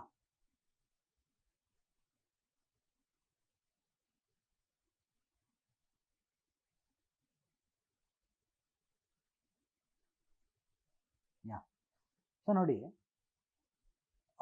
ಸೋಲಾರ್ ಸಿಸ್ಟಮಲ್ಲಿ ಇದು 4ನೇ ಗ್ರಹ ಅಲ್ವಾ, 4th ಪ್ಲಾನೆಟ್ ಇದು. Okay, so 4th planet. So Mars, Mercury, Venus, Earth, Mars 4ನೇ ಗ್ರಹ. ಎರಡನೇದು ಮರ್ಕ್ಯುರಿ ನಂತರ ಇದು ಸೆಕೆಂಡ್ ಸ್ಮಾಲೆಸ್ಟ್ ಪ್ಲಾನೆಟ್ ಇದು. ಓಕೆ, ಸೆಕೆಂಡ್ ಸ್ಮಾಲೆಸ್ಟ್ ಪ್ಲಾನೆಟ್ ಇದು ಭಾಳ ಇಂಪಾರ್ಟೆಂಟು. ಮೂರನೇದು ಭೂಮಿ ಎಷ್ಟಿದೆಯೋ ಇದರ ಅರ್ಧ ಸೈಜ್ ಇದೆ. Okay, half of the size of earth ಅಂತ ಕರಿತೀವಿ, ಅರ್ಧ ಸೈಜ್ ಇದೆ. ಮತ್ತೆ ನೋಡಿ ಭಾಳ ಇಂಪಾರ್ಟೆಂಟ್ ವಿಚಾರ ಅಂದರೆ ನಿಮಗೆ ರೊಟೇಷನ್ ಮತ್ತು ರೆವಲ್ಯೂಷನ್ ಬಗ್ಗೆ ಗೊತ್ತು. ಸೊ ಅಕ್ಷರ ಭ್ರಮಣೆ ಮತ್ತು ಪರಿಭ್ರಮಣೆ ಅಂತ ಕರಿತೀವಿ. I hope Kannada words correct ಇದೆ ಅನಿಸುತ್ತೆ. ಸೊ ಅಕ್ಷರ ಭ್ರಮಣೆ ಮತ್ತು ಪರಿಭ್ರಮಣೆ ಅಂತ. ಸೊ ನೋಡಿ, ತನ್ನ ಸುತ್ತ ತಾನು ಸುತ್ತಕೊಂಡ್ರೆ ರೊಟೇಷನ್. ಓಕೆ, ಸೂರ್ಯನ ಸುತ್ತ ಸುತ್ತಿದ್ರೆ ರೆವಲ್ಯೂಷನ್. ಓಕೆ, ತನ್ನ ಸುತ್ತ ತಾನು ಸುತ್ತಕೊಂಡ್ರೆ ರೊಟೇಷನ್ನು, ಸೂರ್ಯನ ಸುತ್ತ ಸುತ್ತಿದ್ರೆ ರೆವಲ್ಯೂಷನ್. ಓಕೆ, ಸೊ ಈಗ ಭೂಮಿಯ ರೊಟೇಷನ್ ಪೀರಿಯಡ್ ಎಷ್ಟಿದೆ? ಸೊ ಭೂಮಿಯ ರೊಟೇಷನ್ ಪೀರಿಯಡ್ ಬಂದು 23.9 ಇದೆ. ಓಕೆ, ಮಾರ್ಸ್ದು 24.6 ಇದೆ. ಅಂದರೆ ರೊಟೇಷನ್ ಪೀರಿಯಡು ಆಲ್ಮೋಸ್ಟ್ ನಿಯರ್ ಇದೆ. Okay, so rotation period almost similar ಇದೆ, 24.6 ಇದೆ. ಇದು ಒಂದು. ನೆಕ್ಸ್ಟು ನೋಡಿ, ಈ ಮಂಗಳ ಗ್ರಹ ನಿಮಗೆ ಕಾಣಿಸ್ತಾ ಇದೆ. ಸೊ ಮಂಗಳ ಗ್ರಹದ ಮೇಲೆ ಕಬ್ಬಿಣಾಂಶ ಜಾಸ್ತಿ ಇದೆ. ಓಕೆ, ಕಬ್ಬಿಣಾಂಶ ಜಾಸ್ತಿ ಇದ್ದು ಐರನ್ನು ಆಕ್ಸಿಡೈಸ್ ಆಗ್ತಿರೋದ್ರಿಂದ, ಅಂದರೆ ಕಬ್ಬಿಣ ತುಕ್ಕಿಡಿತಾ ಇರೋದ್ರಿಂದ ಅದು ಕೆಂಪು ಕಾಣುತ್ತೆ. So hence it is called as red planet ಅಂತ ಕರಿತೀವಿ, ಕೆಂಪು ಗ್ರಹ ಅಂತ ಕರಿತೀವಿ. ಮತ್ತು ಮಂಗಳ ಗ್ರಹಕ್ಕೆ 2 ಚಂದ್ರಗಳಿವೆ. ಓಕೆ, 2 ನ್ಯಾಚುರಲ್ ಸ್ಯಾಟಲೈಟ್ಸ್ ಇದ್ದಾವೆ. ಒಂದು ಫೋಬೋಸ್ ಅಂತ, ಇನ್ನೊಂದು ಡಿಮೋಸ್ ಅಂತ. ಓಕೆ, ಫೋಬೋಸ್ ಮತ್ತು ಡಿಮೋಸ್. ಸೊ ಇದು ಇಷ್ಟು ಮಂಗಳ ಗ್ರಹದ ಬಗ್ಗೆ ಮಾಹಿತಿ. ಮತ್ತು ಮಂಗಳ ಗ್ರಹವನ್ನು ಅಧ್ಯಯನ ಮಾಡಲಿಕ್ಕೋಸ್ಕರ 2013ರಲ್ಲಿ ಭಾರತ ಒಂದು ಬಾಹ್ಯಾಕಾಶ ಯಾನವನ್ನು ಕೈಗೊಳ್ಳಿತು. ಇದನ್ನು ಮಾರ್ಸ್ ಆರ್ಬೈಟರ್ ಮಿಷನ್ ಅಂತ ಕರಿತೀವಿ. ಓಕೆ, ಮಾರ್ಸ್ ಆರ್ಬೈಟರ್ ಮಿಷನ್ ಅಥವಾ ಮಂಗಳಯಾನ್ 2013 ಮಂಗಳ ಗ್ರಹವನ್ನು ಅಧ್ಯಯನ ಮಾಡಲಿಕ್ಕೋಸ್ಕರ ಭಾರತ ಪ್ರಾರಂಭಿಸಿರುವಂಥ ಬಾಹ್ಯಾಕಾಶ ಕಾರ್ಯಕ್ರಮ ಮಂಗಳಯಾನ್ 2013. ಇದನ್ನು ಮಾಡಲಿಕ್ಕೆ ಬಳಕೆ ಮಾಡಿರುವಂಥ ರಾಕೆಟ್ ಬಂದು PSLV C-25. Okay, so PSLV C-25. So ಇದನ್ನು ಯಾಕೆ ಹೇಳಿದೆ ಅಂತಂದರೆ, ರೀಸೆಂಟ್ ರಿಪೋರ್ಟ್ ಪ್ರಕಾರ ನೋಡಿ, ಮಂಗಳ ಗ್ರಹದಲ್ಲಿ ಫೆರಿಹೈಡ್ರೇಟ್ ಪತ್ತೆ ಆಗಿದೆ. ಓಕೆ, ಸೊ ಪ್ರಶ್ನೆ ಕೇಳಬಹುದು, ಸೊ ಮಂಗಳ ಗ್ರಹದಲ್ಲಿ ಪತ್ತೆ ಆಗಿರುವಂಥ ಇತ್ತೀಚಿನ ರಾಸಾಯನಿಕ ವಸ್ತು ಯಾವುದು? It is ferrihydrate. ಈ ಫೆರಿಹೈಡ್ರೇಟ್ ಯಾವಾಗ ಫಾರ್ಮೇಷನ್ ಆಗುತ್ತೆ ಅಂದರೆ, ಓಕೆ ನೋಡಿ, ಸರ್ಫೇಸಲ್ಲಿ ನೀರು ಕೂಲಾಗಿ, ಓಕೆ ವಾಟರ್ ಕೂಲ್ ಆಗಿಬಿಟ್ಟು ಅದು ಡ್ರೈ ಆಗಿದ್ದರೆ, ನೀರು ಕೂಲಾಗಿ ಡ್ರೈ ಆಗಿದ್ರೆ ಅವಾಗ ಫೆರಿಹೈಡ್ರೇಟ್ ಬರುತ್ತೆ. ಅಂದರೆ ಈ ಸಂಶೋಧನೆ ಏನು ಹೇಳ್ತಾ ಇದೆ ಅಂತಂದರೆ, ಒಂದಲ್ಲ ಒಂದು ಕಾಲಘಟ್ಟದಲ್ಲಿ ಮಾರ್ಷನ್ ಸರ್ಫೇಸ್ ಮೇಲೆ ನೀರಿತ್ತು. ಓಕೆ, ನೀರಿತ್ತು, ಈಗ ನೀರಿಲ್ಲ ಅಂತ. So this was the news regarding ferrihydrite. Right? Okay, ಈಗ ನೆಕ್ಸ್ಟ್. ಓಕೆ ನೋಡಿ, national board for wildlife, ರಾಷ್ಟ್ರೀಯ ವನ್ಯಜೀವಿ ಮಂಡಳಿ ಇತ್ತೀಚೆಗೆ ನ್ಯೂಸಲ್ಲಿದೆ. Okay, national board for wildlife ಇತ್ತೀಚೆಗೆ ನ್ಯೂಸಲ್ಲಿದೆ. ಸೊ ಇಟ್ ಈಸ್ ಇನ್, ಇದ್ರ ಬಗ್ಗೆ ಡೀಟೇಲ್ ಆಗಿ ಡಿಸ್ಕಸ್ ಮಾಡಬೇಕು. ಓಕೆ, ಸೊ ಇದು ಸ್ವಲ್ಪ ಡೀಟೇಲ್ ಆಗಿ ಹೋಗೋಣ. ಓಕೆ, ವಿಲ್ ಡಿಸ್ಕಸ್ ರಿಗಾರ್ಡಿಂಗ್, ತುಂಬ ಡೀಟೇಲ್ ಆಗಿ ಮಾತಾಡೋಣ ಇದ್ರ ಬಗ್ಗೆ. ಓಕೆ, ಈಗ ನೋಡಿ,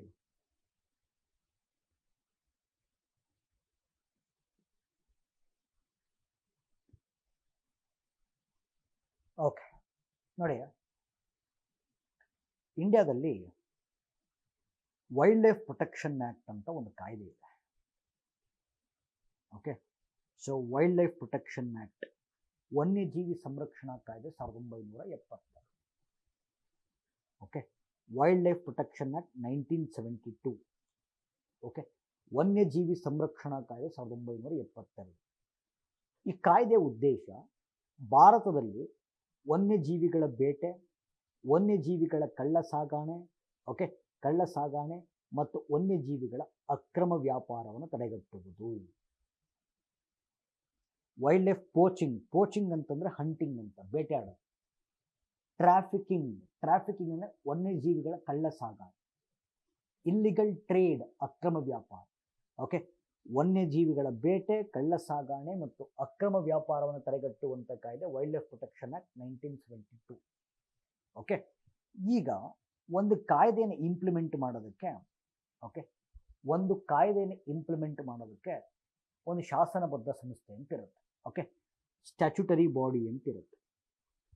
ಯೂಶಲಿ ನೋಡಿ, ಯಾವಾಗಲೂ ಒಂದು ಆ್ಯಕ್ಟನ್ನು ಇಂಪ್ಲಿಮೆಂಟ್ ಮಾಡೋದಕ್ಕೆ ಒಂದು ಸ್ಟ್ಯಾಚ್ಯುಟರಿ ಬಾಡಿ ಅಂತಿರುತ್ತೆ. ಒಂದು ಆ್ಯಕ್ಟನ್ನು ಇಂಪ್ಲಿಮೆಂಟ್ ಮಾಡೋದಕ್ಕೆ ಒಂದು ಸಂಸ್ಥೆ ಅಂತ ಇರುತ್ತೆ. ಆದರೆ ಭಾರತದ ಇತಿಹಾಸದಲ್ಲಿ ಇದೊಂದೇ ಕಾಯ್ದೆ ಇದನ್ನು ಇಂಪ್ಲಿಮೆಂಟ್ ಮಾಡೋದಕ್ಕೆ 4 ಶಾಸನಬದ್ಧ ಸಂಸ್ಥೆಗಳಿದ್ದಾವೆ. ಓಕೆ, 4 ಸ್ಟ್ಯಾಚ್ಯುಟರಿ ಬಾಡೀಸ್ ಇದ್ದಾವೆ. ಯಾವ್ದ್ಯಾವುದು ಅಂತ ಬರೆದು ಬಿಡ್ತೀನಿ. ಸೆಂಟ್ರಲ್ ಝೂ ಅಥಾರಿಟಿ, ಕೇಂದ್ರ ಮೃಗಾಲಯಗಳ ಪ್ರಾಧಿಕಾರ, national board for wildlife, ರಾಷ್ಟ್ರೀಯ ವನ್ಯಜೀವಿ ಮಂಡಳಿ.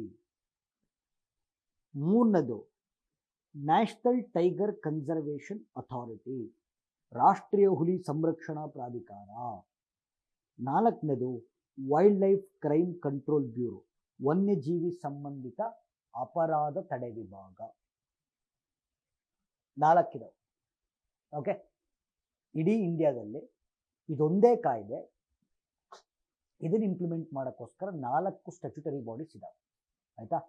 ಅದರಲ್ಲಿ ಈ 4 ಸಂಸ್ಥೆಗಳಲ್ಲಿ ಈ ವೈಲ್ಡ್ ಲೈಫ್ ಪ್ರೊಟೆಕ್ಷನ್ ಆ್ಯಕ್ಟ್, ಕೇಳಿಸ್ಕೊಳ್ಳಿ, ಈ ವೈಲ್ಡ್ ಲೈಫ್ ಪ್ರೊಟೆಕ್ಷನ್ ಆ್ಯಕ್ಟನ್ನು ನಿಜವಾಗ್ಲೂ ಇಂಪ್ಲಿಮೆಂಟ್ ಮಾಡುವಂಥ ಸಂಸ್ಥೆ ಯಾವುದು? National board for wildlife, ರಾಷ್ಟ್ರೀಯ ವನ್ಯಜೀವಿ ಮಂಡಳಿ. ಯಾಕೆ ಅಂದರೆ ಉಳಿದ ಸಂಸ್ಥೆಗಳೇನಿದ್ದಾವೆ, ಇವುಗಳನ್ನು ಇಂಪ್ಲಿಮೆಂಟ್ ಮಾಡೋದಕ್ಕೆ, ಅಂದರೆ ಉಳಿದ ಸಂಸ್ಥೆಗಳೇನಿದ್ದಾವೆ ಅವುಗಳಿಗೆ ಒಂದು ನಿರ್ದಿಷ್ಟ ಉದ್ದೇಶವನ್ನು ಕೊಡಲಾಗಿದೆ. ಅಂದರೆ ಈಗ ಈ ಸೆಂಟ್ರಲ್ ಝೂ ಅಥಾರಿಟಿ ಅಂತಿದೆ. ಈ ಸೆಂಟ್ರಲ್ ಝೂ ಅಥಾರಿಟಿ ಝೂಗಳ ಬಗ್ಗೆ ಬಿಟ್ಟು ಬೇರೇನೂ ತಲೆ ಕೆಡಿಸ್ಕೊಳ್ಳಲ್ಲ. ಓಕೆ, ಭಾರತದಲ್ಲಿ ಮೃಗಾಲಯಗಳ ಘೋಷಣೆ, ಸಂರಕ್ಷಣೆ, ನಿರ್ವಹಣೆ, ನಿಯಂತ್ರಣ. Okay, national tiger conservation authority, ರಾಷ್ಟ್ರೀಯ ಹುಲಿ ಸಂರಕ್ಷಣಾ ಪ್ರಾಧಿಕಾರ, ಹುಲಿಗಳ ಬಗ್ಗೆ ಬಿಟ್ಟು ಬೇರೇನೂ ತಲೆ ಕೆಡಿಸ್ಕೊಳ್ಳಲ್ಲ. Wildlife crime control bureau, okay, ವನ್ಯಜೀವಿ ಸಂಬಂಧಿತ ಅಪರಾಧ ತಡೆ ವಿಭಾಗ. ಯಾರಾದರೂ ಭಾರತದಲ್ಲಿ ವೈಲ್ಡ್ ಲೈಫ್ ಕ್ರೈಮ್ಸ್ ಮಾಡ್ತಾ ಇದ್ರೆ, ವನ್ಯಜೀವಿಗಳಿಗೆ ಸಂಬಂಧಪಟ್ಟ ಅಪರಾಧಗಳು ಮಾಡ್ತಾ ಇದ್ರೆ ರೈಡ್ ಮಾಡ್ತಾರೆ, ಆಪರೇಷನ್ಸ್ಗಳನ್ನು ಕಂಡಕ್ಟ್ ಮಾಡ್ತಾರೆ. ಇವರು ರೈಡ್ ಮಾಡೋದು ಬಿಟ್ಟು ಬೇರೆ ಏನು ಮಾಡಲ್ಲ. ಅಲ್ಲಿಗೆ ವೈಲ್ಡ್ ಲೈಫ್ ಪ್ರೊಟೆಕ್ಷನ್ ಆ್ಯಕ್ಟನ್ನು ನಿಜವಾಗ್ಲೂ ಇಂಪ್ಲಿಮೆಂಟ್ ಮಾಡೋದು ಯಾರು? NBWF, okay, national board for wild life. ಅಂದರೆ ಈಗ ನೋಡಿ, ವೈಲ್ಡ್ ಲೈಫ್ ಪ್ರೊಟೆಕ್ಷನ್ ಆ್ಯಕ್ಟ್ ಕೆಳಗಡೆ ಸಂರಕ್ಷಿತ ಪ್ರದೇಶಗಳನ್ನು ಘೋಷಣೆ ಮಾಡಲಾಗುತ್ತೆ. ಬಹಳ ಇಂಪಾರ್ಟೆಂಟ್ ಇದೆ. ವೈಲ್ಡ್ ಲೈಫ್ ಪ್ರೊಟೆಕ್ಷನ್ ಆ್ಯಕ್ಟ್ ಕೆಳಗಡೆ ಸಂರಕ್ಷಿತ ಪ್ರೊಟೆಕ್ಟೆಡ್ ಏರಿಯಾಗಳನ್ನು ಗೌರ್ಮೆಂಟ್ ಡಿಕ್ಲೇರ್ ಮಾಡುತ್ತೆ. ಓಕೆ, ಪ್ರೊಟೆಕ್ಟೆಡ್ ಏರಿಯಾ ಅಂತಂದರೆ national park, wild life century, conservation reserves, community reserves, biosphere reserves, ರಾಷ್ಟ್ರೀಯ ಉದ್ಯಾನವನಗಳು, ವನ್ಯಜೀವಿ ಅಭಯಾರಣ್ಯಗಳು, ಸಂರಕ್ಷಣಾ ಮೀಸಲುಗಳು, ಸಮುದಾಯ ಮೀಸಲುಗಳು ಮತ್ತು ಜೀವಗೋಳ ಮೀಸಲುಗಳು. ಈ ಪ್ರೊಟೆಕ್ಟೆಡ್ ಏರಿಯಾಗಳೆಲ್ಲ ಘೋಷಣೆ ಆಗೋದು ವೈಲ್ಡ್ ಲೈಫ್ ಪ್ರೊಟೆಕ್ಷನ್ ಆ್ಯಕ್ಟ್ ಕೆಳಗಡೆ. ಆಯಿತಾ? ಬಟ್ ಇದು ಘೋಷಣೆ ಮಾಡಬೇಕು ಅಂದರೆ ಯಾರು ಪರ್ಮಿಷನ್ ಬೇಕು? Yes, national board for wild life permission ಬೇಕು. ಓಕೆ, ನೆಕ್ಸ್ಟು ನೋಡಿ, wildlife related committees and advisory bodies, schemes and programmes, reports and policies, wildlife related recruitments, ಇವೆಲ್ಲ ಮಾಡಬೇಕು ಅಂದರೆ ಈ ಸಂಸ್ಥೆ ಪರ್ಮಿಷನ್ ಬೇಕೇ ಬೇಕು. ನೋಡಿ, ಸಂರಕ್ಷಿತ ಪ್ರದೇಶಗಳು, national park, wild life century, conservation reserve, community reserve, biosphere, ಇವೆಲ್ಲ ಡಿಕ್ಲೇರ್ ಮಾಡಬೇಕು ಅಂದರೆ ಇದರ ಪರ್ಮಿಷನ್ ಬೇಕು. ಓಕೆ, ವನ್ಯಜೀವಿ ಸಂಬಂಧಿತ ಸಮಿತಿಗಳು ಮತ್ತು ಸಲಹಾ ಮಂಡಳಿಗಳು, ಯೋಜನೆಗಳು ಮತ್ತು ಕಾರ್ಯಕ್ರಮಗಳು, ವರದಿಗಳು ಮತ್ತು ನೀತಿಗಳು, ವನ್ಯಜೀವಿ ಸಂಬಂಧಿತ ನೇಮಕಾತಿಗಳನ್ನು ಮಾಡಬೇಕು ಅಂದರೂ ಕೂಡ ಈ ಸಂಸ್ಥೆ ಪರ್ಮಿಷನ್ ಬೇಕೇ ಬೇಕು. ಅಂದರೆ ನಾನು ಏನು ಹೇಳಕ್ಕೆ ಹೊರಟೆ ಅಂತಂದರೆ, ವೈಲ್ಡ್ ಲೈಫ್ ಪ್ರೊಟೆಕ್ಷನ್ ಆ್ಯಕ್ಟನ್ನು ನಿಜವಾಗ್ಲೂ ಇಂಪ್ಲಿಮೆಂಟ್ ಮಾಡೋದು national board for wildlife. Okay, ಎಷ್ಟು ಪವರ್ಫುಲ್ ಸಂಸ್ಥೆ ಅಂತಂದರೆ, ಇದರ ಚೇರ್ಪರ್ಸನ್, ಇದರ ಅಧ್ಯಕ್ಷರಾದ ಯಾರಾಗಿರ್ತಾರೆ? ಸ್ವತಃ ಪ್ರೈಮ್ ಮಿನಿಸ್ಟರ್ ಆಗಿರ್ತಾರೆ. ಅಂದರೆ anything related to wildlife ಯಾರು ಪರ್ಮಿಷನ್ ಬೇಕು? ಪ್ರೈಮ್ ಮಿನಿಸ್ಟರ್ ಪರ್ಮಿಷನ್ ಬೇಕು. ಯಾಕೆ ಅಂತಂದರೆ ರಾಷ್ಟ್ರೀಯ ವನ್ಯಜೀವಿ ಮಂಡಳಿಯ ಅಧ್ಯಕ್ಷರಾಗಿರ್ತಾರೆ. ಸಿಕ್ಕಾಪಟ್ಟೆ ಪವರ್ಫುಲ್ ಸಂಸ್ಥೆ. ಭಾರತದಲ್ಲಿ anything related to wildlife, okay, NBWL, National board for wild life permission ಬೇಕೇ ಬೇಕು. ರೈಟ್? ಸೊ ಇದು ಅರ್ಥ ಆಗಿದ್ರೆ ಈ ಕರೆಂಟ್ ಅಫೇರ್ಸಿಗೆ ಬರೋಣ. ನೋಡಿ, ಇಲ್ಲಿ ಏನಿದೆ ಕರೆಂಟ್ ಅಫೇರ್ಸಲ್ಲಿ ಗೊತ್ತಾಗತ್ತೆ. ಓಕೆ, ಇತ್ತೀಚೆಗೆ ರಾಷ್ಟ್ರೀಯ ವನ್ಯಜೀವಿ ಮಂಡಳಿಯ 7ನೇ ಮೀಟಿಂಗ್ನಲ್ಲಿ ಅಧ್ಯಕ್ಷತೆಯನ್ನು ಪ್ರಧಾನಮಂತ್ರಿಗಳು ವಹಿಸ್ಕೊಂಡ್ರು. ರೀಸೆಂಟಾಗಿ ನ್ಯಾಷನಲ್ ಬೋರ್ಡ್ ಫಾರ್ ವೈಲ್ಡ್ ಲೈಫ್ದು 7th ಮೀಟಿಂಗ್ ನಡೀತು. ಎಲ್ಲಿ ನಡೀತು? Gir national park, Gujarat. Gir national park ಗುಜರಾತಲ್ಲಿ ನಡೀತು. ಆ ಸಭೆಯ ಅಧ್ಯಕ್ಷತೆಯನ್ನು ಭಾರತದ ಪ್ರಧಾನಿಗಳು ವಹಿಸ್ಕೊಂಡ್ರು. ರೈಟ್. ಈಗ ಲಿಸನ್ ಹಿಯರ್. Right, fine. ಈಗ ಹಾಗಾದರೆ ಒಂದು ಸಿಂಪಲ್ದೊಂದು ಇದು ಹೇಳ್ತೀನಿ. ಇಲ್ಲಿ ಗಿರ್ ನ್ಯಾಷನಲ್ ಪಾರ್ಕಲ್ಲಿ ನಡೀತು ಅಂತಿದೆ, ಅದ್ರ ಬಗ್ಗೆನೂ ಸ್ವಲ್ಪ ಮಾತಾಡೋಣ. ಓಕೆ, ನೋಡಿ, ಏಷಿಯಾಟಿಕ್ ಸಿಂಹಗಳು, ಇದು ಬಹಳ ಇಂಪಾರ್ಟೆಂಟು. ಓಕೆ, ಏಷಿಯಾಟಿಕ್ ಸಿಂಹಗಳು ಕಂಡುಬರುವಂಥ ಭಾರತದ ಏಕೈಕ ಆವಾಸ ಸ್ಥಾನ ಬಂದು Gir national park. Okay, Gir national park, Asiatic ಲಯನ್ಸ್ಗಳು ಕಂಡುಬರುವಂಥ ಭಾರತದ ಏಕೈಕ ಹ್ಯಾಬಿಟೇಟ್ ಗಿರ್ ನ್ಯಾಷನಲ್ ಪಾರ್ಕ್. ಜಗತ್ತಲ್ಲಿ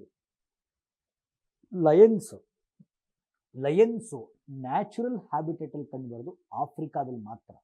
ಅದು ಬಿಟ್ಟರೆ ಭಾರತದಲ್ಲಿ ಮಾತ್ರ.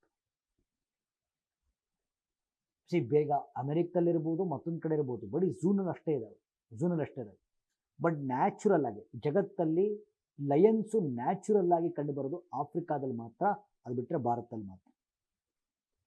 ಗಿರ್ ನ್ಯಾಷನಲ್ ಪಾರ್ಕಲ್ಲಿ ಕಂಡುಬರುತ್ತೆ. ಓಕೆ, ಸೊ ಈ ಗಿರ್ ನ್ಯಾಷನಲ್ ಪಾರ್ಕನ್ನು 1965ರಲ್ಲಿ ವನ್ಯಜೀವಿ ಅಭಯಾರಣ್ಯ ಅಂತ ಕರೆದಿದ್ರು. ಮತ್ತು ಆ ನಂತರದಲ್ಲಿ 1975ರಲ್ಲಿ ನ್ಯಾಷನಲ್ ಪಾರ್ಕಾಗಿ ಘೋಷಣೆ ಮಾಡಿದ್ರು.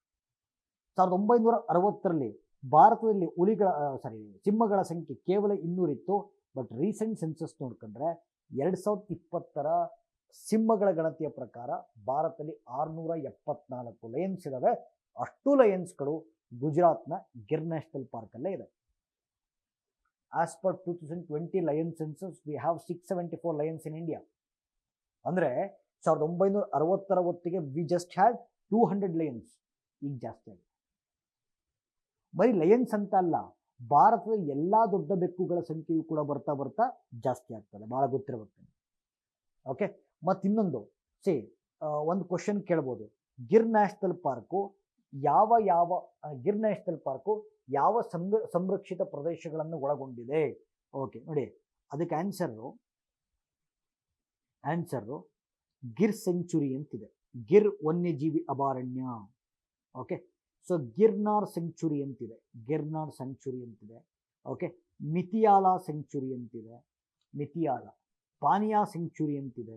ಓಕೆ, ಈ 4 ವನ್ಯಜೀವಿ ಅಭಯಾರಣ್ಯಗಳನ್ನು ಸೇರಿಸಿ ನಾವೇನು ಕರಿತೀವಿ? ಗಿರ್ ನ್ಯಾಷನಲ್ ಪಾರ್ಕ್ ಅಂತ ಕರಿತೀವಿ. ಈ 3-4 ವೈಲ್ಡ್ ಲೈಫ್ ಸೆಂಚುರಿಗಳು ಸೇರಿಸ್ಕೊಂಡು ಗಿರ್ ನ್ಯಾಷನಲ್ ಪಾರ್ಕ್. ಓಕೆ, ಅಲ್ಲಿ ನ್ಯಾಷನಲ್ ಬೋರ್ಡ್ ಫಾರ್ ವೈಲ್ಡ್ ಲೈಫ್ನ 7ನೇ ಮೀಟಿಂಗ್ ಇತ್ತೀಚೆಗೆ ನಡೀತು. ರೈಟ್, ಹಾಗಾಗಿ it is in news. Right, next topic. Okay, ಈಗ ಇತ್ತೀಚೆಗೆ ಭಾರತದ ಮೊಟ್ಟ ಮೊದಲ ನದಿ ನೀರಿನ ಡಾಲ್ಫಿನ್ಗಳ ಗಣತಿ ಆಯಿತು.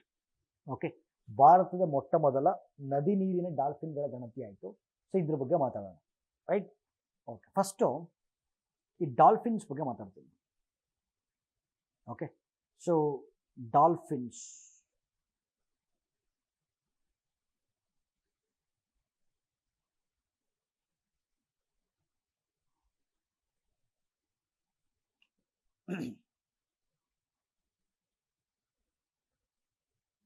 ಎಸ್, ಸೊ ಡಾಲ್ಫಿನ್ಗಳ ಬಗ್ಗೆ ಮಾತಾಡೋಣ.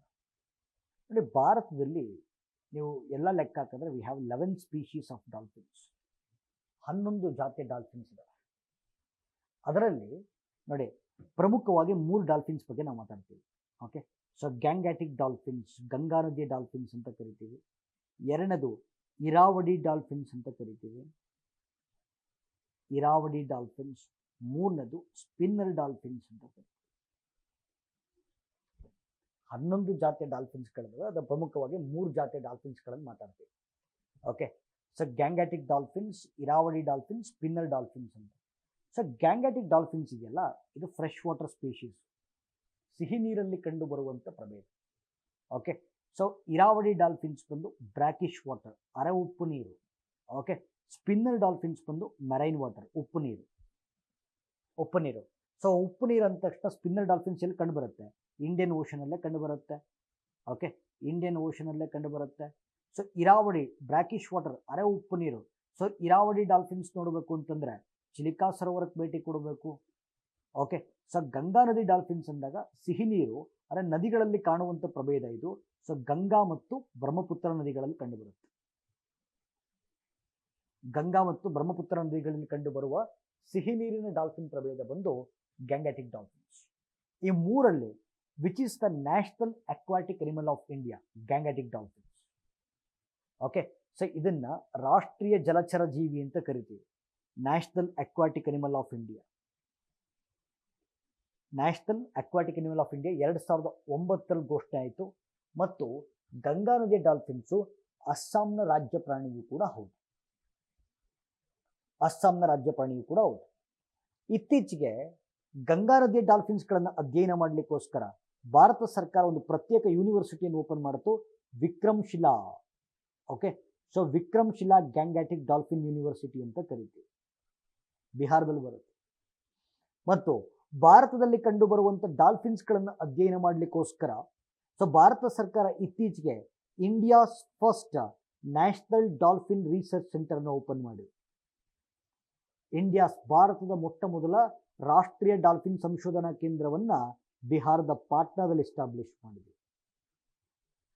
ಓಕೆ, ಮತ್ತು ಭಾರತದಲ್ಲಿ ಡಾಲ್ಫಿನ್ಸ್ಗಳನ್ನು ಸಂರಕ್ಷಣೆ ಮಾಡಲಿಕ್ಕೋಸ್ಕರ ಭಾರತ ಸರ್ಕಾರ ತಂದಿರುವಂಥ ರಾಷ್ಟ್ರೀಯ ಕಾರ್ಯಕ್ರಮ project dolphins 2020. Okay, so this is regarding facts and figures about dolphin. ಆಯಿತಾ? ಸರಿ, ನಾವು ಹೋಪ್ ಇದು ನಿಮಗೆ ಅರ್ಥ ಆಗಿದೆ ಅಂದ್ಕೋತೀನಿ. ಇದರಲ್ಲಿ ಓಕೆ, ನಾನು ನದಿ ನೀರಿನ ಡಾಲ್ಫಿನ್ಗಳ ಬಗ್ಗೆ ಮಾತಾಡಬೇಕೀಗ. ಕೇಳಿಸ್ಕೊಳ್ಳಿ, ನದಿ ನೀರಿನ ಡಾಲ್ಫಿನ್ ಬಗ್ಗೆ ಮಾತಾಡಬೇಕು. ಓಕೆ, ನದಿ ನೀರಿನ ಡಾಲ್ಫಿನ್. ಓಕೆ, ಸೊ ಇರಾವಳಿ ಡಾಲ್ಫಿನ್ ನದಿ ನೀರಿನ ಡಾಲ್ಫಿನ್ ಅಲ್ಲ, ಬಿಟಾಕಿದೆ. ಓಕೆ, ಅದು ಚಿಲಿಕಾ ಸರೋವರದಲ್ಲಿ ಕಂಡು ಬರುತ್ತೆ, ಅರೆ ಉಪ್ಪು ನೀರು. ಸ್ಪಿನ್ನರು ಇಂಡಿಯನ್ ಓಷನ್ಸಲ್ಲಿ ಕಂಡು ಬರುತ್ತೆ, ಅದನ್ನು ಬಿಟ್ಟಾಕಿ. ಈಗ ನಮಗೆ ಬೇಕಾಗಿರೋದು ನದಿ ನೀರಿನ ಡಾಲ್ಫಿನ್ ಅಂತ ಬಂದಾಗ ಗ್ಯಾಂಗ್ಯಾಟಿಕ್ ಡಾಲ್ಫಿನ್ಸ್. ಸಿ ಈಗ ಗ್ಯಾಂಗ್ಯಾಟಿಕ್ ನೋಡಿ, ನದಿ ನೀರು ರಿವರೈನ್ ಸ್ಪೀಶೀಸ್ ಅಂತ ಕರಿತಾ ಇದ್ದೀವಿ. ಓಕೆ, ಸೊ ನದಿ ನೀರಲ್ಲಿ ಕಂಡು ಬರಬೇಕು. ಓಕೆ, ನದಿ ನೀರಲ್ಲಿ ಕಂಡು ಬರಬೇಕು. ಸೊ ರಿವರೈನ್ ಸ್ಪೀಶೀಸಲ್ಲಿ ನದಿ ನೀರಿನಲ್ಲಿ ಕಂಡು ಬರುವಂಥ ಡಾಲ್ಫಿನ್ಗಳಲ್ಲಿ 2 ಥರ ಇದ್ದಾವೆ. ಒಂದು ಆಸ್ ಐ ಸೆಡ್, ಒಂದು ಗಂಗಾ ನದಿಯ ಡಾಲ್ಫಿನ್ನು. ಓಕೆ, ಗಂಗಾ ನದಿಯ ಡಾಲ್ಫಿನ್ನು. ಇನ್ನೊಂದು ಇಟ್ ಈಸ್ ಗ್ಯಾಂಗ್ಯಾಟಿಕ್ ಡಾಲ್ಫಿನ್ಸು, ಇನ್ನೊಂದು ಇಂಡಸ್ ವಾಟರ್ ಡಾಲ್ಫಿನ್ಸ್ ಅಂತ. Okay, so Gangetic dolphin, Indus water dolphin 2 ನದಿ ನೀರು. ಈಗ ಗಂಗಾ ಬ್ರಹ್ಮಪುತ್ರ ಬಂದು ಪೂರ್ವ ದಿಕ್ಕಲ್ಲಿ ಹರಿಯುವಂಥ ನದಿ, east flowing rivers. Indus water west flowing rivers. ಇವೆರಡರಲ್ಲೂ ಕೂಡ ಡಾಲ್ಫಿನ್ಸ್ ಕಂಡು ಬರುತ್ತೆ. ಅದನ್ನು ಗ್ಯಾಂಗ್ಯಾಟಿಕ್ ಡಾಲ್ಫಿನ್ಸ್ ಅಂತ ಒಂದು ಕರಿತೀವಿ, ಇನ್ನೊಂದು ಇಂಡಸ್ ವಾಟರ್ ಡಾಲ್ಫಿನ್ಸ್ ಅಂತ ಒಂದು ಕರಿತೀವಿ. ಸೊ ಇವಾಗ ಏನಕ್ಕೆ ನ್ಯೂಸಲ್ಲಿದೆ ಅಂತಂದರೆ, ಓಕೆ, ಇದು ಅರ್ಥ ಆಗಿದ್ರೆ ನ್ಯೂಸಿಗೆ ಬನ್ನಿ. ಏನಕ್ಕೆ ನ್ಯೂಸಲ್ಲಿದ್ದಾವೆ ಅಂದರೆ, ಭಾರತದ ಮೊಟ್ಟ ಮೊದಲ ನದಿ ನೀರಿನ ಡಾಲ್ಫಿನ್ ಗಣತಿಯನ್ನು ನಡೆಸಲಾಗಿದೆ. ಓಕೆ, ಭಾರತದ ಮೊಟ್ಟ ಮೊದಲ ನದಿ ನೀರಿನ ಡಾಲ್ಫಿನ್ ಗಣತಿಯನ್ನು ನಡೆಸಲಾಗಿದೆ. ಅದರಲ್ಲಿ ಪತ್ತೆ ಆಗಿರೋದು ಇವಾಗ 6327 ಡಾಲ್ಫಿನ್ಸ್ಗಳು ಕಂಡು ಬಂದಿದೆ. ಅದರಲ್ಲಿ ಗ್ಯಾಂಗ್ಯಾಟಿಕ್ ಡಾಲ್ಫಿನ್ಸ್, ಗಂಗಾ ನದಿಯ ಡಾಲ್ಫಿನ್ಸ್ ಎಷ್ಟಿದಾವೆ ಅಂತಂದರೆ, ನೋಡಿ ಇಲ್ಲಿ ಕಾಣಿಸುತ್ತೆ ನಿಮಗೆ. ಓಕೆ, ಸೊ ಗಂಗಾ ನದಿಯ ಡಾಲ್ಫಿನ್ಸ್ ಬಂದು 6324 ಗಂಗಾ ನದಿಯ dolphins. Okay, Indus water dolphins ಬಂದು 3 ಇದಾವೆ. ಓಕೆ, ನದಿ ನೀರಿನ ಡಾಲ್ಫಿನ್ಗಳ ಗಣತಿಯ ಪ್ರಕಾರ ಅತಿ ಹೆಚ್ಚು ಡಾಲ್ಫಿನ್ಸ್ಗಳನ್ನು ಹೊಂದಿರುವಂಥ ರಾಜ್ಯ ಉತ್ತರ ಪ್ರದೇಶ, 2ನೇದು ಬಿಹಾರ, 3ನೇದು ವೆಸ್ಟ್ ಬೆಂಗಾಲು, 4ನೇದು ಅಸ್ಸಾಂ. Okay, yes. ಸೊ ಇದು ಡಾಲ್ಫಿನ್ಗಳ ಗಣತಿ ಕುರಿತಂತೆ. ಸರಿ, ಈಗ ನೋಡಿ, ಈ ಯಾವುದೇ ಒಂದು ಪ್ರಭೇದವನ್ನು ಓದಬೇಕಾದ್ರೆ ಯಾವ ರೀತಿ ಓದಬೇಕು ಅಂತ ನಾನು ಸ್ಟ್ರಕ್ಚರ್ ಕೊಟ್ಟಿದ್ದೆ. ಆ ಪ್ರಭೇದದ ಸೈಂಟಿಫಿಕ್ ನೇಮ್ ಇಂಪಾರ್ಟೆಂಟ್, ವೈಜ್ಞಾನಿಕ ಹೆಸರು. 2ನೇದು ಅದರ ಆವಾಸ ಸ್ಥಾನ ಗೊತ್ತಿರಬೇಕು. ಓಕೆ, 3ನೇದು ಆ ಪ್ರಭೇದದ ವೈಶಿಷ್ಟ್ಯತೆ ಗೊತ್ತಿರಬೇಕು. ಆಮೇಲೆ ಸಂರಕ್ಷಣಾ ಸ್ಥಿತಿ ಗೊತ್ತಿರಬೇಕು. 4ನೇದು ಸಂರಕ್ಷಣಾ ಕಾರ್ಯಕ್ರಮಗಳು ಗೊತ್ತಿರಬೇಕು, ಕನ್ಸರ್ವೇಷನ್ ಪ್ರೋಗ್ರಾಮ್ಸ್. ಒಂದು ಸ್ಪೀಶೀಸ್ ಓದಬೇಕಾದ್ರೆ ಇದೇ ರೀತಿಯಲ್ಲಿ ಓದಬೇಕು. Scientific name, habitat, features, conservation status, conservation programmes. So ಇಲ್ಲಿ ಓಕೆ 2 ಡಾಲ್ಫಿನ್ಸ್ ಇರೋದು, 2 dolphins.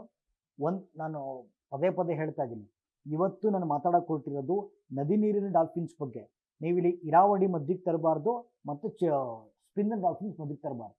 Okay, so Gangetic dolphins scientific ನೋಡಿ, ಗಂಗಾ ನದಿಯ ಡಾಲ್ಫಿನ್ಸ್ ಸೈಂಟಿಫಿಕ್ ನೇಮ್ ಬಂದು ಪ್ಲಾಟಿನಿಸ್ಟಾ ಗ್ಯಾಂಗ್ಯಾಟಿಕಾ.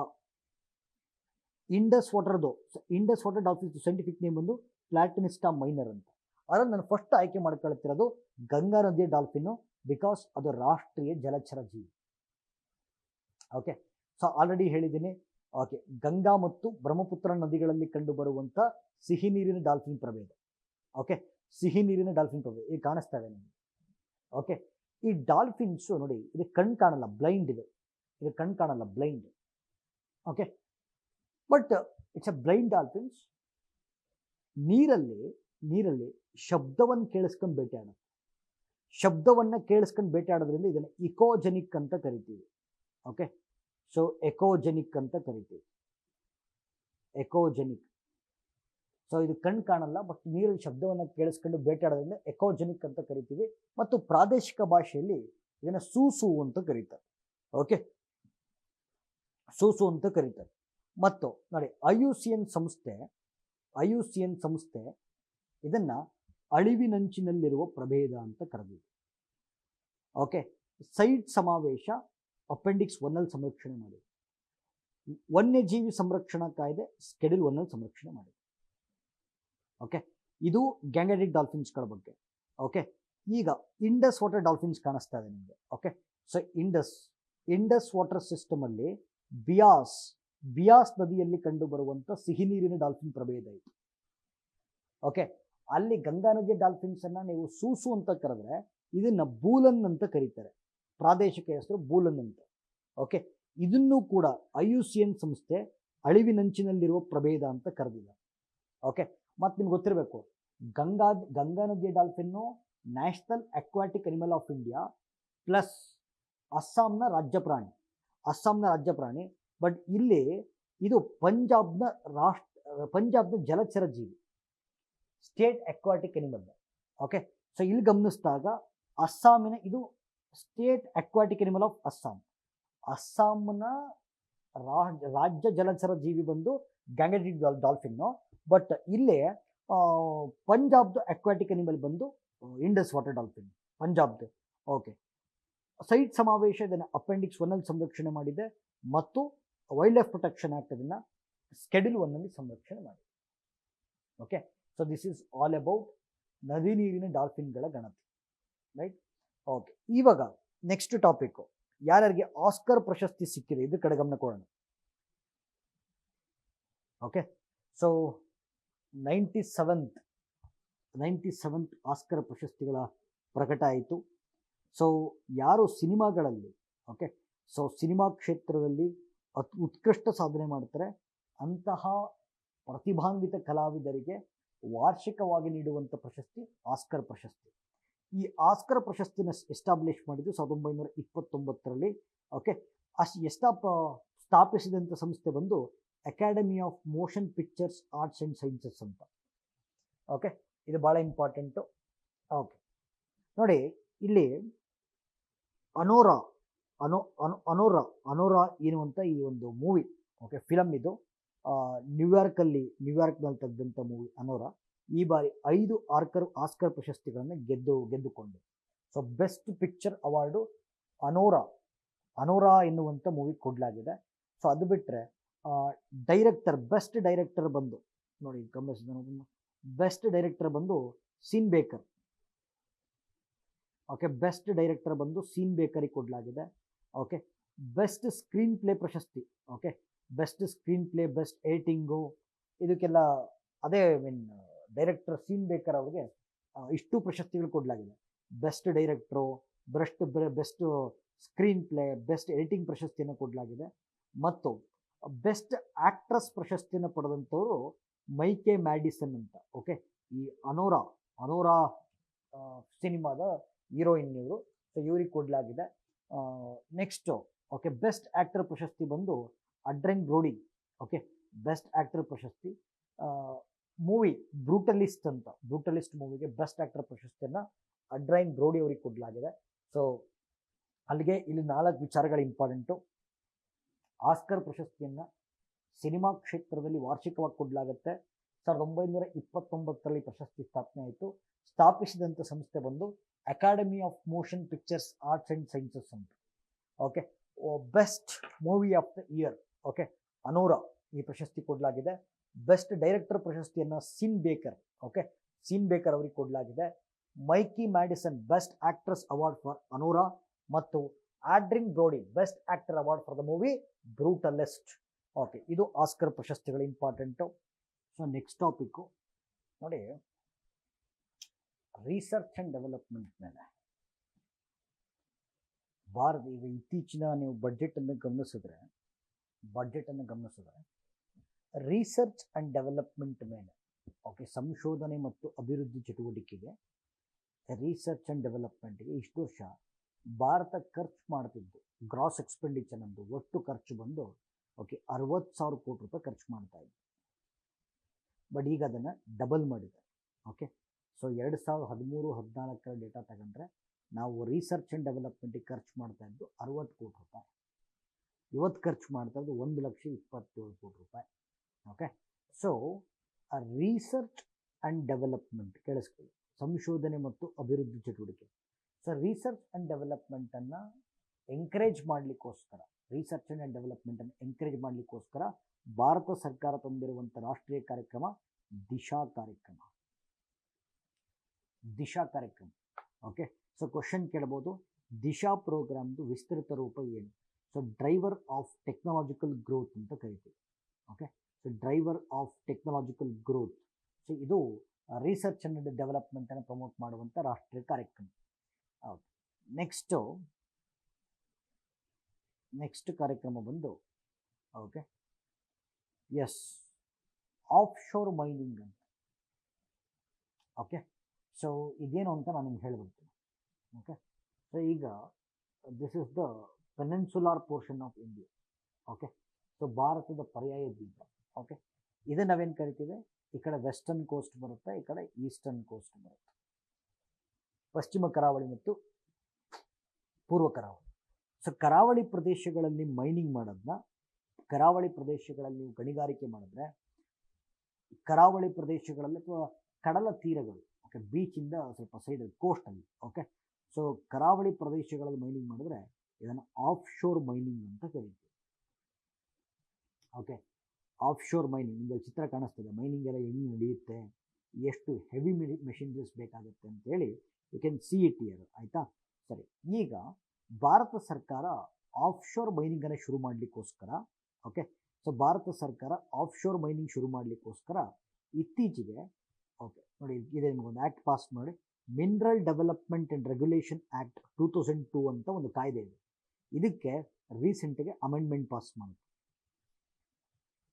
ಅರ್ಥ ಮಾಡ್ಕೊಳ್ಳಿ, mineral development and regulation act 2002ಗೆ ಇತ್ತೀಚೆಗೆ ತಿದ್ದುಪಡಿ ತರಲಾಯಿತು. ಕಾರಣ ಏನು ಅಂತಂದರೆ ಆಫ್ ಶೋರ್ ಮೈನಿಂಗ್ ಮಾಡಬೇಕು ಅಂತ. Okay, so of sure mining ಮಾಡಬೇಕು ಅಂತೇಳಿ ತಿದ್ದುಪಡಿನ ತಂದರು. ಸೊ ಈ ಕೇಂದ್ರ ಸರ್ಕಾರದ ಈ ನಿರ್ಧಾರದ ವಿರುದ್ಧ, ಓಕೆ, ಕೇಂದ್ರ ಸರ್ಕಾರದ ಈ ನಿರ್ಧಾರದ ವಿರುದ್ಧ ಕೇರಳ, ಓಕೆ, ಕೇಂದ್ರ ಸರ್ಕಾರದ ಈ ನಿರ್ಧಾರದ ವಿರುದ್ಧ ಕೇರಳ ತನ್ನ ವಿಧಾನಸಭೆಯಲ್ಲಿ ಈ ನಿರ್ಧಾರದ ವಿರುದ್ಧ ತನ್ನ ವಿಧಾನಸಭೆಯಲ್ಲಿ ರೆಸಲ್ಯೂಷನನ್ನು ಅವಿರೋಧವಾಗಿ ಪಾಸ್ ಮಾಡಿ, ಅವಿರೋಧವಾಗಿ, ಯುನಾನಿಮಸ್ಲಿ, ಅಂದರೆ ಕೇಂದ್ರ ಸರ್ಕಾರದ ಈ ನಡೆ ನನಗೆ ಒಪ್ಪಿಗೆ ಇಲ್ಲ ಅಂತೇಳಿ ಲೆಜಿಸ್ಲೇಟಿವ್ ಅಸೆಂಬ್ಲಿನಲ್ಲಿ ರೆಸಲ್ಯೂಷನ್ ಪಾಸ್ ಮಾಡಿದ್ದಾನೆ. ಹಾಗಾದರೆ ಸರ್, ಆಫ್ ಶೋರ್ ಮೈನಿಂಗ್ ಅನ್ನೋದು ಲೀಗಲ್ಲ, ಇಲ್ಲೀಗಲ್ಲ? ಆಫ್ ಶೋರ್ ಅಂದರೆ ಕಡಲ ತೀರಗಳಲ್ಲಿ ಅಥವಾ ಸಮುದ್ರಗಳಲ್ಲಿ ಮೈನಿಂಗ್ ಮಾಡೋದು ಲೀಗಲ್ಲ, ಇಲ್ಲೀಗಲ್ಲ? ಓಕೆ, ಇದ್ರ ಬಗ್ಗೆ ಮಾತಾಡೋಣ. ಓಕೆ, ಇದು ಸ್ವಲ್ಪ ಡೀಟೇಲಾಗಿ ಮಾತಾಡೋಣ. Okay, lot of important topics ನಾನು ಹೇಳ್ತಾ ಹೋಗ್ತೀನಿ, ಕರೆಕ್ಟಾಗಿ ದಯವಿಟ್ಟು ಗಮನ ಕೊಟ್ಟು ಕೇಳ್ತಾ ಹೋಗಿ. ಓಕೆ, ನೋಡಿ, ಈಗ this the peninsular portion of India. Okay, so ಭಾರತದ ಪರ್ಯಾಯ ದ್ವೀಪ. ಸೊ ಈ ಕಡೆ ಅರೇಬಿಯನ್ ಸಿ ಬರುತ್ತೆ, ಈ ಕಡೆ ಬೇ ಆಫ್ ಬೆಂಗಾಲ್ ಬರುತ್ತೆ, ಈ ಕಡೆ ಇಂಡಿಯನ್ ಓಷನ್ ಬರುತ್ತೆ. ಆಯಿತಾ? ಸೊ ಅರಬ್ಬಿ ಸಮುದ್ರ, ಬಂಗಾಳ ಕೊಲ್ಲಿ ಮತ್ತು ಹಿಂದೂ ಮಹಾಸಾಗರ ಪೂರ್ತಿ ಭಾರತಕ್ಕೆ ಸಂಬಂಧಪಟ್ಟಿದ್ದ ಇಲ್ಲ. ಓಕೆ, ಇಲ್ಲಿಂದ ಒಂದು 12 nautical miles. Okay, so 12 nautical ಮೈಲ್ಸ್ವರೆಗೂ ಭಾರತದ ಜಲಗಡಿ ಇರುತ್ತೆ. ಓಕೆ, ಈಗ ನಿಮ್ಮ ಭಾಷೆಯಲ್ಲಿ ಹೇಳಬೇಕು ಅಂತಂದರೆ 22.22 ಕಿಲೋಮೀಟರ್ ಇದೆಯಲ್ಲ, ಇದು ಭಾರತಕ್ಕೆ ಸಂಬಂಧಪಟ್ಟಿದ್ದು. ಓಕೆ, ಅಲ್ಲಿವರೆಗೂ ಭಾರತದ ಜಲಗಡಿ ಇರುತ್ತೆ.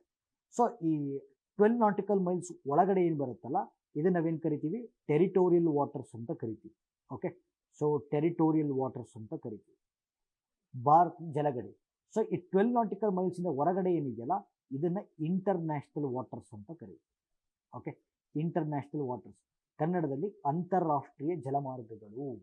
ಓಕೆ, ಸೊ ಈ ಇಂಟರ್ನ್ಯಾಷನಲ್ ವಾಟರ್ಸ್ ನೋಡಿ, ಜಗತ್ತಲ್ಲಿ ಎಷ್ಟು ಓಷನ್ಸ್ ಇದೆಯೋ, ಜಗತ್ತಲ್ಲಿ ಎಷ್ಟು ಸಾಗರಗಳಿದೆಯೋ, ಅದರಲ್ಲಿ 1/3 ಆಫ್ ದ ಓಷನ್ಸು ಟೆರಿಟೋರಿಯಲ್ ವಾಟರ್ಸು, ಅಂದರೆ ಆಯಾ ದೇಶದ ಜಲಗಡಿಗಳಿದ್ದಾವೆ. ಓಕೆ, 2/3 ಆಫ್ ದ ಓಷನ್ಸ್ ಬಂದು ಇಂಟರ್ನ್ಯಾಷನಲ್ ವಾಟರ್ಸ್. ಹಾಗಾದರೆ ಈ ಇಂಟರ್ನ್ಯಾಷನಲ್ ವಾಟರ್ಸನ್ನು ರೆಗ್ಯುಲೇಟ್ ಮಾಡಲಿಕ್ಕೋಸ್ಕರ ವಿಶ್ವಸಂಸ್ಥೆ ಒಂದು ಸಮಾವೇಶವನ್ನು ಜಾರಿಗೆ ತಂತು. ಇದನ್ನು ಅನ್ಕ್ಲಾಸ್ ಅಂತ ಕರಿತೀವಿ. Okay, UNCLOS, United Nation convention on law of seas ಅಂತ. ಅಂತಾರಾಷ್ಟ್ರೀಯ ಜಲಮಾರ್ಗಗಳನ್ನು ನಿಯಂತ್ರಿಸುವ ಜಾಗತಿಕ ಸಮಾವೇಶ ಅನ್ಕ್ಲಾಸ್. ಓಕೆ, ಸರಿ. ಈಗ ಭಾರತ ಏನು ಮಾಡಬಹುದು, ಟೆರಿಟೋರಿಯಲ್ ವಾಟರ್ಸಲ್ಲಿ ಮೈನಿಂಗ್ ಮಾಡ್ಬೋದು. ಓಕೆ, ಸೊ ಟೆರಿಟೋರಿಯಲ್ ವಾಟರ್ಸಲ್ಲಿ ಮೈನಿಂಗ್ ಮಾಡ್ಬೋದು, ಇಂಟರ್ನ್ಯಾಷನಲ್ ವಾಟರ್ಸಲ್ಲಿ ಮೈನಿಂಗ್ ಮಾಡೋಕ್ಕೆ ಬರಲ್ಲ. ಓಕೆ, ಬಟ್ ಭಾರತ ಇವಾಗ ಮಾಡ್ತಿರೋದು ಟೆರಿಟೋರಿಯಲ್ ವಾಟರ್ಸಲ್ಲಿ ಮಾಡ್ತಾ ಇರೋದು, ತೊಂದರೆ ಇಲ್ಲ. ಬಟ್ ಅಂತಾರಾಷ್ಟ್ರೀಯ ಜಲಮಾರ್ಗಗಳಲ್ಲಿ ಓಷನ್ ಮೈನಿಂಗ್ ಮಾಡೋಕ್ಕೆ ಬರಲ್ಲ. ಇನ್ನೊಂದು ಹೇಳ್ತೀನಿ, ಸೊ ಭಾಳ ಇಂಪಾರ್ಟೆಂಟ್ ಪಾಯಿಂಟ್ ಏನು ಅಂತಂದರೆ, ಓಕೆ, ಇಂಟರ್ನ್ಯಾಷನಲ್ ವಾಟರ್ಸಲ್ಲಿ ಓಷನ್ ಮೈನಿಂಗನ್ನು ತಡೆಗಟ್ಟಲಿಕ್ಕೋಸ್ಕರ, ಸಾಗರಗಳ ಗಣಿಗಾರಿಕೆಯನ್ನು ತಡೆಗಟ್ಟಲಿಕ್ಕೋಸ್ಕರ ಅನ್ಕ್ಲಾಸ್ ಸಂಸ್ಥೆ ಏನು ಮಾಡಿದೆ, ಅನ್ಕ್ಲಾಸ್ ಸಂಸ್ಥೆ ಒಂದು ಜಾಗತಿಕ ಸಂಸ್ಥೆಯನ್ನು ಎಸ್ಟಾಬ್ಲಿಷ್ ಮಾಡ್ತು. ಇದನ್ನು ಇಂಟರ್ನ್ಯಾಷನಲ್ ಸೀಬೆಡ್ ಅಥಾರಿಟಿ ಅಂತ ಕರಿತೀವಿ. ಇಂಟರ್ನ್ಯಾಷನಲ್ ಸೀಬೆಡ್ ಅಥಾರಿಟಿ ಅಂತ ಕರಿತೀವಿ, ಭಾಳ ಇಂಪಾರ್ಟೆಂಟ್. ಓಕೆ, ಈ ಪ್ರಾಧಿಕಾರ ಏನು ಮಾಡುತ್ತೆ ಅಂದರೆ, ಅಂತಾರಾಷ್ಟ್ರೀಯ ಜಲಮಾರ್ಗಗಳಲ್ಲಿ ಸಾಗರಗಳ ಗಣಿಗಾರಿಕೆಯನ್ನು ತಡೆಗಟ್ಟುವುದು. ಓಕೆ, ಇನ್ನೊಂದು ಭಾಳ ಇಂಪಾರ್ಟೆಂಟ್ ಅಂದರೆ ನೋಡಿ, ಈ ಅನ್ಕ್ಲಾಸ್ ಸಂಸ್ಥೆ ಏನಿದೆ, ಓಕೆ, ಸೊ ಈ ಅನ್ಕ್ಲಾಸ್ ಸಂಸ್ಥೆ ಏನಿದೆ, ಈ ಸಂಸ್ಥೆ ಇಂಟರ್ನ್ಯಾಷನಲ್ ವಾಟರ್ಸಲ್ಲಿ, ಅಂತಾರಾಷ್ಟ್ರೀಯ ಜಲಮಾರ್ಗಗಳಲ್ಲಿ ಕಂಡುಬರುವ ಮರೈನ್ ಬಯೋಡೈವರ್ಸಿಟಿ, ಓಕೆ, ಅಂತಾರಾಷ್ಟ್ರೀಯ ಜಲಮಾರ್ಗಗಳಲ್ಲಿ ಕಂಡುಬರುವ ಮರೈನ್ ಬಯೋಡೈವರ್ಸಿಟಿಯನ್ನು ಪ್ರೊಟೆಕ್ಟ್ ಮಾಡಲಿಕ್ಕೋಸ್ಕರ ಇತ್ತೀಚೆಗೆ ಒಂದು ಒಪ್ಪಂದವನ್ನು ಜಾರಿಗೆ ತಂತು. ಇದನ್ನು BBNJ ಒಪ್ಪಂದ ಅಂತ ಕರಿತೀವಿ. BBNJ ಒಪ್ಪಂದ, biodiversity behind national jurisdiction treaty ಅಂತ. Biodiversity behind national jurisdiction treaty, ಅಥವಾ ಇದನ್ನು ಪಾಪ್ಯುಲರ್ ಆಗಿ ಹೈ ಸೀಸ್ ಟ್ರೀಟಿ ಅಂತ ಕೂಡ ಕರಿತೀವಿ. ಓಕೆ, ಹೈ ಸೀಸ್ ಟ್ರೀಟಿ ಅಂತ ಕೂಡ ಕರಿತೀವಿ. ಓಕೆ, ಸೊ ಇವೆಲ್ಲ ಅಡಿಷನಲ್ ಪಾಯಿಂಟ್ಸು, ಭಾಳ ಇಂಪಾರ್ಟೆಂಟ್. ಸೊ 100% ಕ್ವಶನ್ ಆಗೇ ಆಗುತ್ತೆ. ಓಕೆ, ಸರಿ. ಇನ್ನೊಂದು ಮಾಹಿತಿ ಕೊಡ್ತೀನಿ ನಿಮಗೆ. ಓಕೆ, ಸೊ ಬಹುಶಃ ಈ ಕಥೆ ರೀತಿ ಅರ್ಥ ಮಾಡ್ಕೋಬೇಕು, ಯಾವಾಗಲೂ ಕಥೆ ರೀತಿ ಅರ್ಥ ಮಾಡ್ಕೋಬೇಕು, ಫ್ಲೋ ಚಾರ್ಟ್ಸ್ಗಳನ್ನು ಅರ್ಥ ಮಾಡ್ಕೋಬೇಕು, ಇಂಟರ್ಲಿಂಕೇಜಸ್ಸನ್ನು ಅರ್ಥ ಮಾಡ್ಕೋಬೇಕು. ಓಕೆ, ಈಗ ಭಾಳ ಜನಕ್ಕೆ ಕನ್ಫ್ಯೂಷನ್ ಏನು ಅಂತಂದರೆ, ಓಕೆ, ಭಾಳ ಜನಕ್ಕೆ ಕನ್ಫ್ಯೂಷನ್ನು, ಓಕೆ, ಇಂಡಿಯನ್ ಕೋಸ್ಟ್ ಗಾರ್ಡ್ಗೂ ಇಂಡಿಯನ್ ನೇವಿಗೂ ಡಿಫ್ರೆನ್ಸ್ ಏನು ಅಂತ. ಓಕೆ, ಇಂಡಿಯನ್ ಕೋಸ್ಟ್ ಗಾರ್ಡ್ಗೂ ಇಂಡಿಯನ್ ನೇವಿಗೂ ಡಿಫ್ರೆನ್ಸ್ ಏನು ನೋಡಿ. ಇಂಡಿಯನ್ ಕೋಸ್ಟ್ ಗಾರ್ಡ್ ಬಂದು ಟೆರಿಟೋರಿಯಲ್ ವಾಟರ್ಸಲ್ಲಿ ಕೆಲಸ ಮಾಡುತ್ತೆ. ಅಂದರೆ ಭಾರತದ ಜಲಗಡಿ ಒಳಗೆ ದೇಶಕ್ಕೆ ರಕ್ಷಣೆಯನ್ನು ಕೊಡುವಂಥ ಪಡೆ ಇಂಡಿಯನ್ ಕೋಸ್ಟ್ ಗಾರ್ಡು. ಅಂತಾರಾಷ್ಟ್ರೀಯ ಜಲಮಾರ್ಗಗಳಲ್ಲಿ, ಇಂಟರ್ನ್ಯಾಷನಲ್ ವಾಟರ್ಸಲ್ಲಿ ದೇಶಕ್ಕೆ ರಕ್ಷಣೆಯನ್ನು ಕೊಡುವಂಥ ಪಡೆ ಇಂಡಿಯನ್ ನೇವಿ. ಸೊ ಇದು ಹಾಗಾಗಿ ಈ ಎಲ್ಲ ವಿಚಾರಗಳು ನ್ಯೂಸಲ್ಲಿದೆ, ಮತ್ತು ಎಸ್ಪೆಷಲಿ ಅನ್ಕ್ಲಾಸ್ ಸಂಸ್ಥೆ ನ್ಯೂಸಲ್ಲಿ. Okay, so United Nation convention on law of seas, okay, 1982ರಲ್ಲಿ ಅಂಗೀಕಾರ ಆಗಿದೆ, 94ರಲ್ಲಿ ಜಾರಿಗೆ ಬಂದಿದೆ.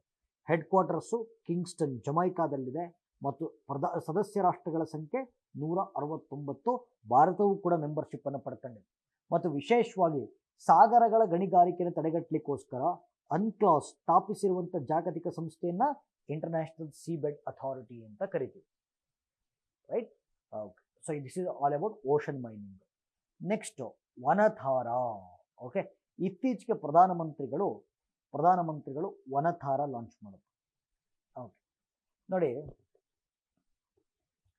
ಬಹಳ ವಿಶೇಷವಾಗಿರುವಂಥ ಕೇಂದ್ರ, ರಾಷ್ಟ್ರೀಯ ಕೇಂದ್ರ.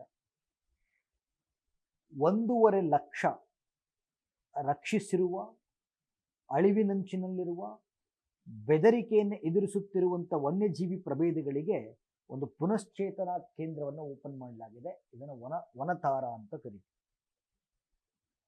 1.5 ಲಕ್ಷ ರೆಸ್ಕ್ಯೂ ಮಾಡಿರುವಂಥ ವನ್ಯಜೀವಿಗಳು, ಓಕೆ, ಅಳಿವಿನಂಚಿನಲ್ಲಿರುವ ಪ್ರಭೇದಗಳು ಹಾಗೂ ಬೆದರಿಕೆಯನ್ನು ಎದುರಿಸುತ್ತಿರುವಂಥ ಪ್ರಭೇದಗಳಿಗೆ ಒಂದು ಪುನಶ್ಚೇತನ ಕೇಂದ್ರವನ್ನು ಓಪನ್ ಮಾಡಲಾಗಿದೆ. This is Vantara. ಈ ಕೇಂದ್ರಕ್ಕೆ ಒಂದು ರಾಷ್ಟ್ರೀಯ ಪ್ರಶಸ್ತಿಯನ್ನು ಕೊಡಲಾಗಿದೆ. ಇದನ್ನು ಪ್ರಾಣಿ ಮಿತ್ರ ರಾಷ್ಟ್ರೀಯ ಪ್ರಶಸ್ತಿ ಅಂತ ಕರೀತೀವಿ. ಓಕೆ, ಜಗತ್ತಿನ ಅತಿದೊಡ್ಡ ವನ್ಯಜೀವಿ ಪುನಶ್ಚೇತನ ಕೇಂದ್ರ ಇದು. ಜಗತ್ತಿನ ಅತಿದೊಡ್ಡ ವನ್ಯಜೀವಿ ಪುನಶ್ಚೇತನ ಕೇಂದ್ರ. ಸೊ ಗುಜರಾತ್ನ ಜಮ್ನಗರ್. ಓಕೆ, ಸೊ ಗುಜರಾತ್ನ ಜಮ್ನಗರ್ನಲ್ಲಿ ವಿಶೇಷವಾಗಿರುವ ಪುನಶ್ಚೇತನ ಕೇಂದ್ರವನ್ನು ಓಪನ್ ಮಾಡಲಾಗಿದೆ, ವನಧಾರ. ಸೊ ಹಾಗಾಗಿ ಇದನ್ನು ಇನಾಗ್ರೇಟ್ ಮಾಡಲಾಯಿತು. ಸೊ ಇದು ಇಷ್ಟು ಕೂಡ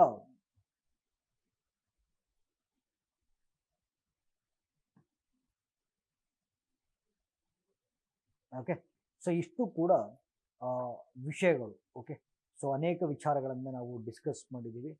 ಓಕೆ, ಸೊ ಇದೇ ರೀತಿ ಮುಂದಿನ ತರಗತಿಗಳಲ್ಲಿ ಇನ್ನೂ ಹೆಚ್ಚೆಚ್ಚು ವಿಷಯಗಳನ್ನು ತರ್ತಾ ಹೋಗ್ತೀವಿ. ಅನೇಕ ವಿದ್ಯಾರ್ಥಿಗಳು ನೋಟ್ಸ್ಗಳನ್ನು ಕೇಳಿದ್ದೀರಾ. ನೋಡೋಣ, ಇನ್ನು ಸ್ವಲ್ಪ ಸರ್ ಕೆಲವು ದಿನಗಳಲ್ಲಿ ಅದನ್ನು ಏನಾದ್ರು ಒಂದು ವಿಶೇಷವಾಗಿರುವಂಥ ವ್ಯವಸ್ಥೆ ಮಾಡಬೇಕು ಅಂತೇಳಿ ಡಿಸೈಡ್ ಮಾಡಿದ್ದೀವಿ. ಸೊ ಅಲ್ಲಿವರೆಗೂ ಕ್ಲಾಸಸ್ಗಳನ್ನು ವಾಚ್ ಮಾಡ್ತಾಯಿರಿ. ಈ ಪ್ರಯತ್ನ ಇಷ್ಟ ಆಗಿದ್ದರೆ ನಿಮ್ಮ ಫ್ರೆಂಡ್ಸ್ಗಳಿಗೆ ಇದನ್ನು ಶೇರ್ ಮಾಡಿ. ಓಕೆ, ನಿಮ್ಮ ಫ್ರೆಂಡ್ಸ್ಗೆ ಅದನ್ನು ಶೇರ್ ಮಾಡಿ. ಅಗೇನ್ ಮತ್ತೆ ಮುಂದಿನ ವಾರ ಇನ್ನೊಂದು 20-25 ಟಾಪಿಕ್ಸ್ ಜೊತೆಗೆ ಮತ್ತೆ ಭೇಟಿ ಆಗ್ತೀನಿ. ಓಕೆ, ಈ ಇನ್ಸ್ಟಾ ವಿದ್ಯಮಾನಗಳ ಉದ್ದೇಶ ಏನು ಅಂತಂದರೆ, ಸೊ KPSC ನಡೆಸುವಂಥ ಎಲ್ಲ ಸ್ಪರ್ಧಾತ್ಮಕ ಪರೀಕ್ಷೆಗಳಿಗೆ ವೀಕ್ಲಿ ಇಂಪಾರ್ಟೆಂಟ್ ಕರೆಂಟ್ ಅಫೇರ್ಸನ್ನು ಡೀಟೇಲ್ ಆಗಿ ವಿಶ್ಲೇಷಣೆ ಮಾಡುವಂಥ ಪ್ರಯತ್ನವನ್ನು ಮಾಡ್ತಾ ಇದ್ದೀವಿ. So stay tune with Insta KS YouTube channel. Thank you.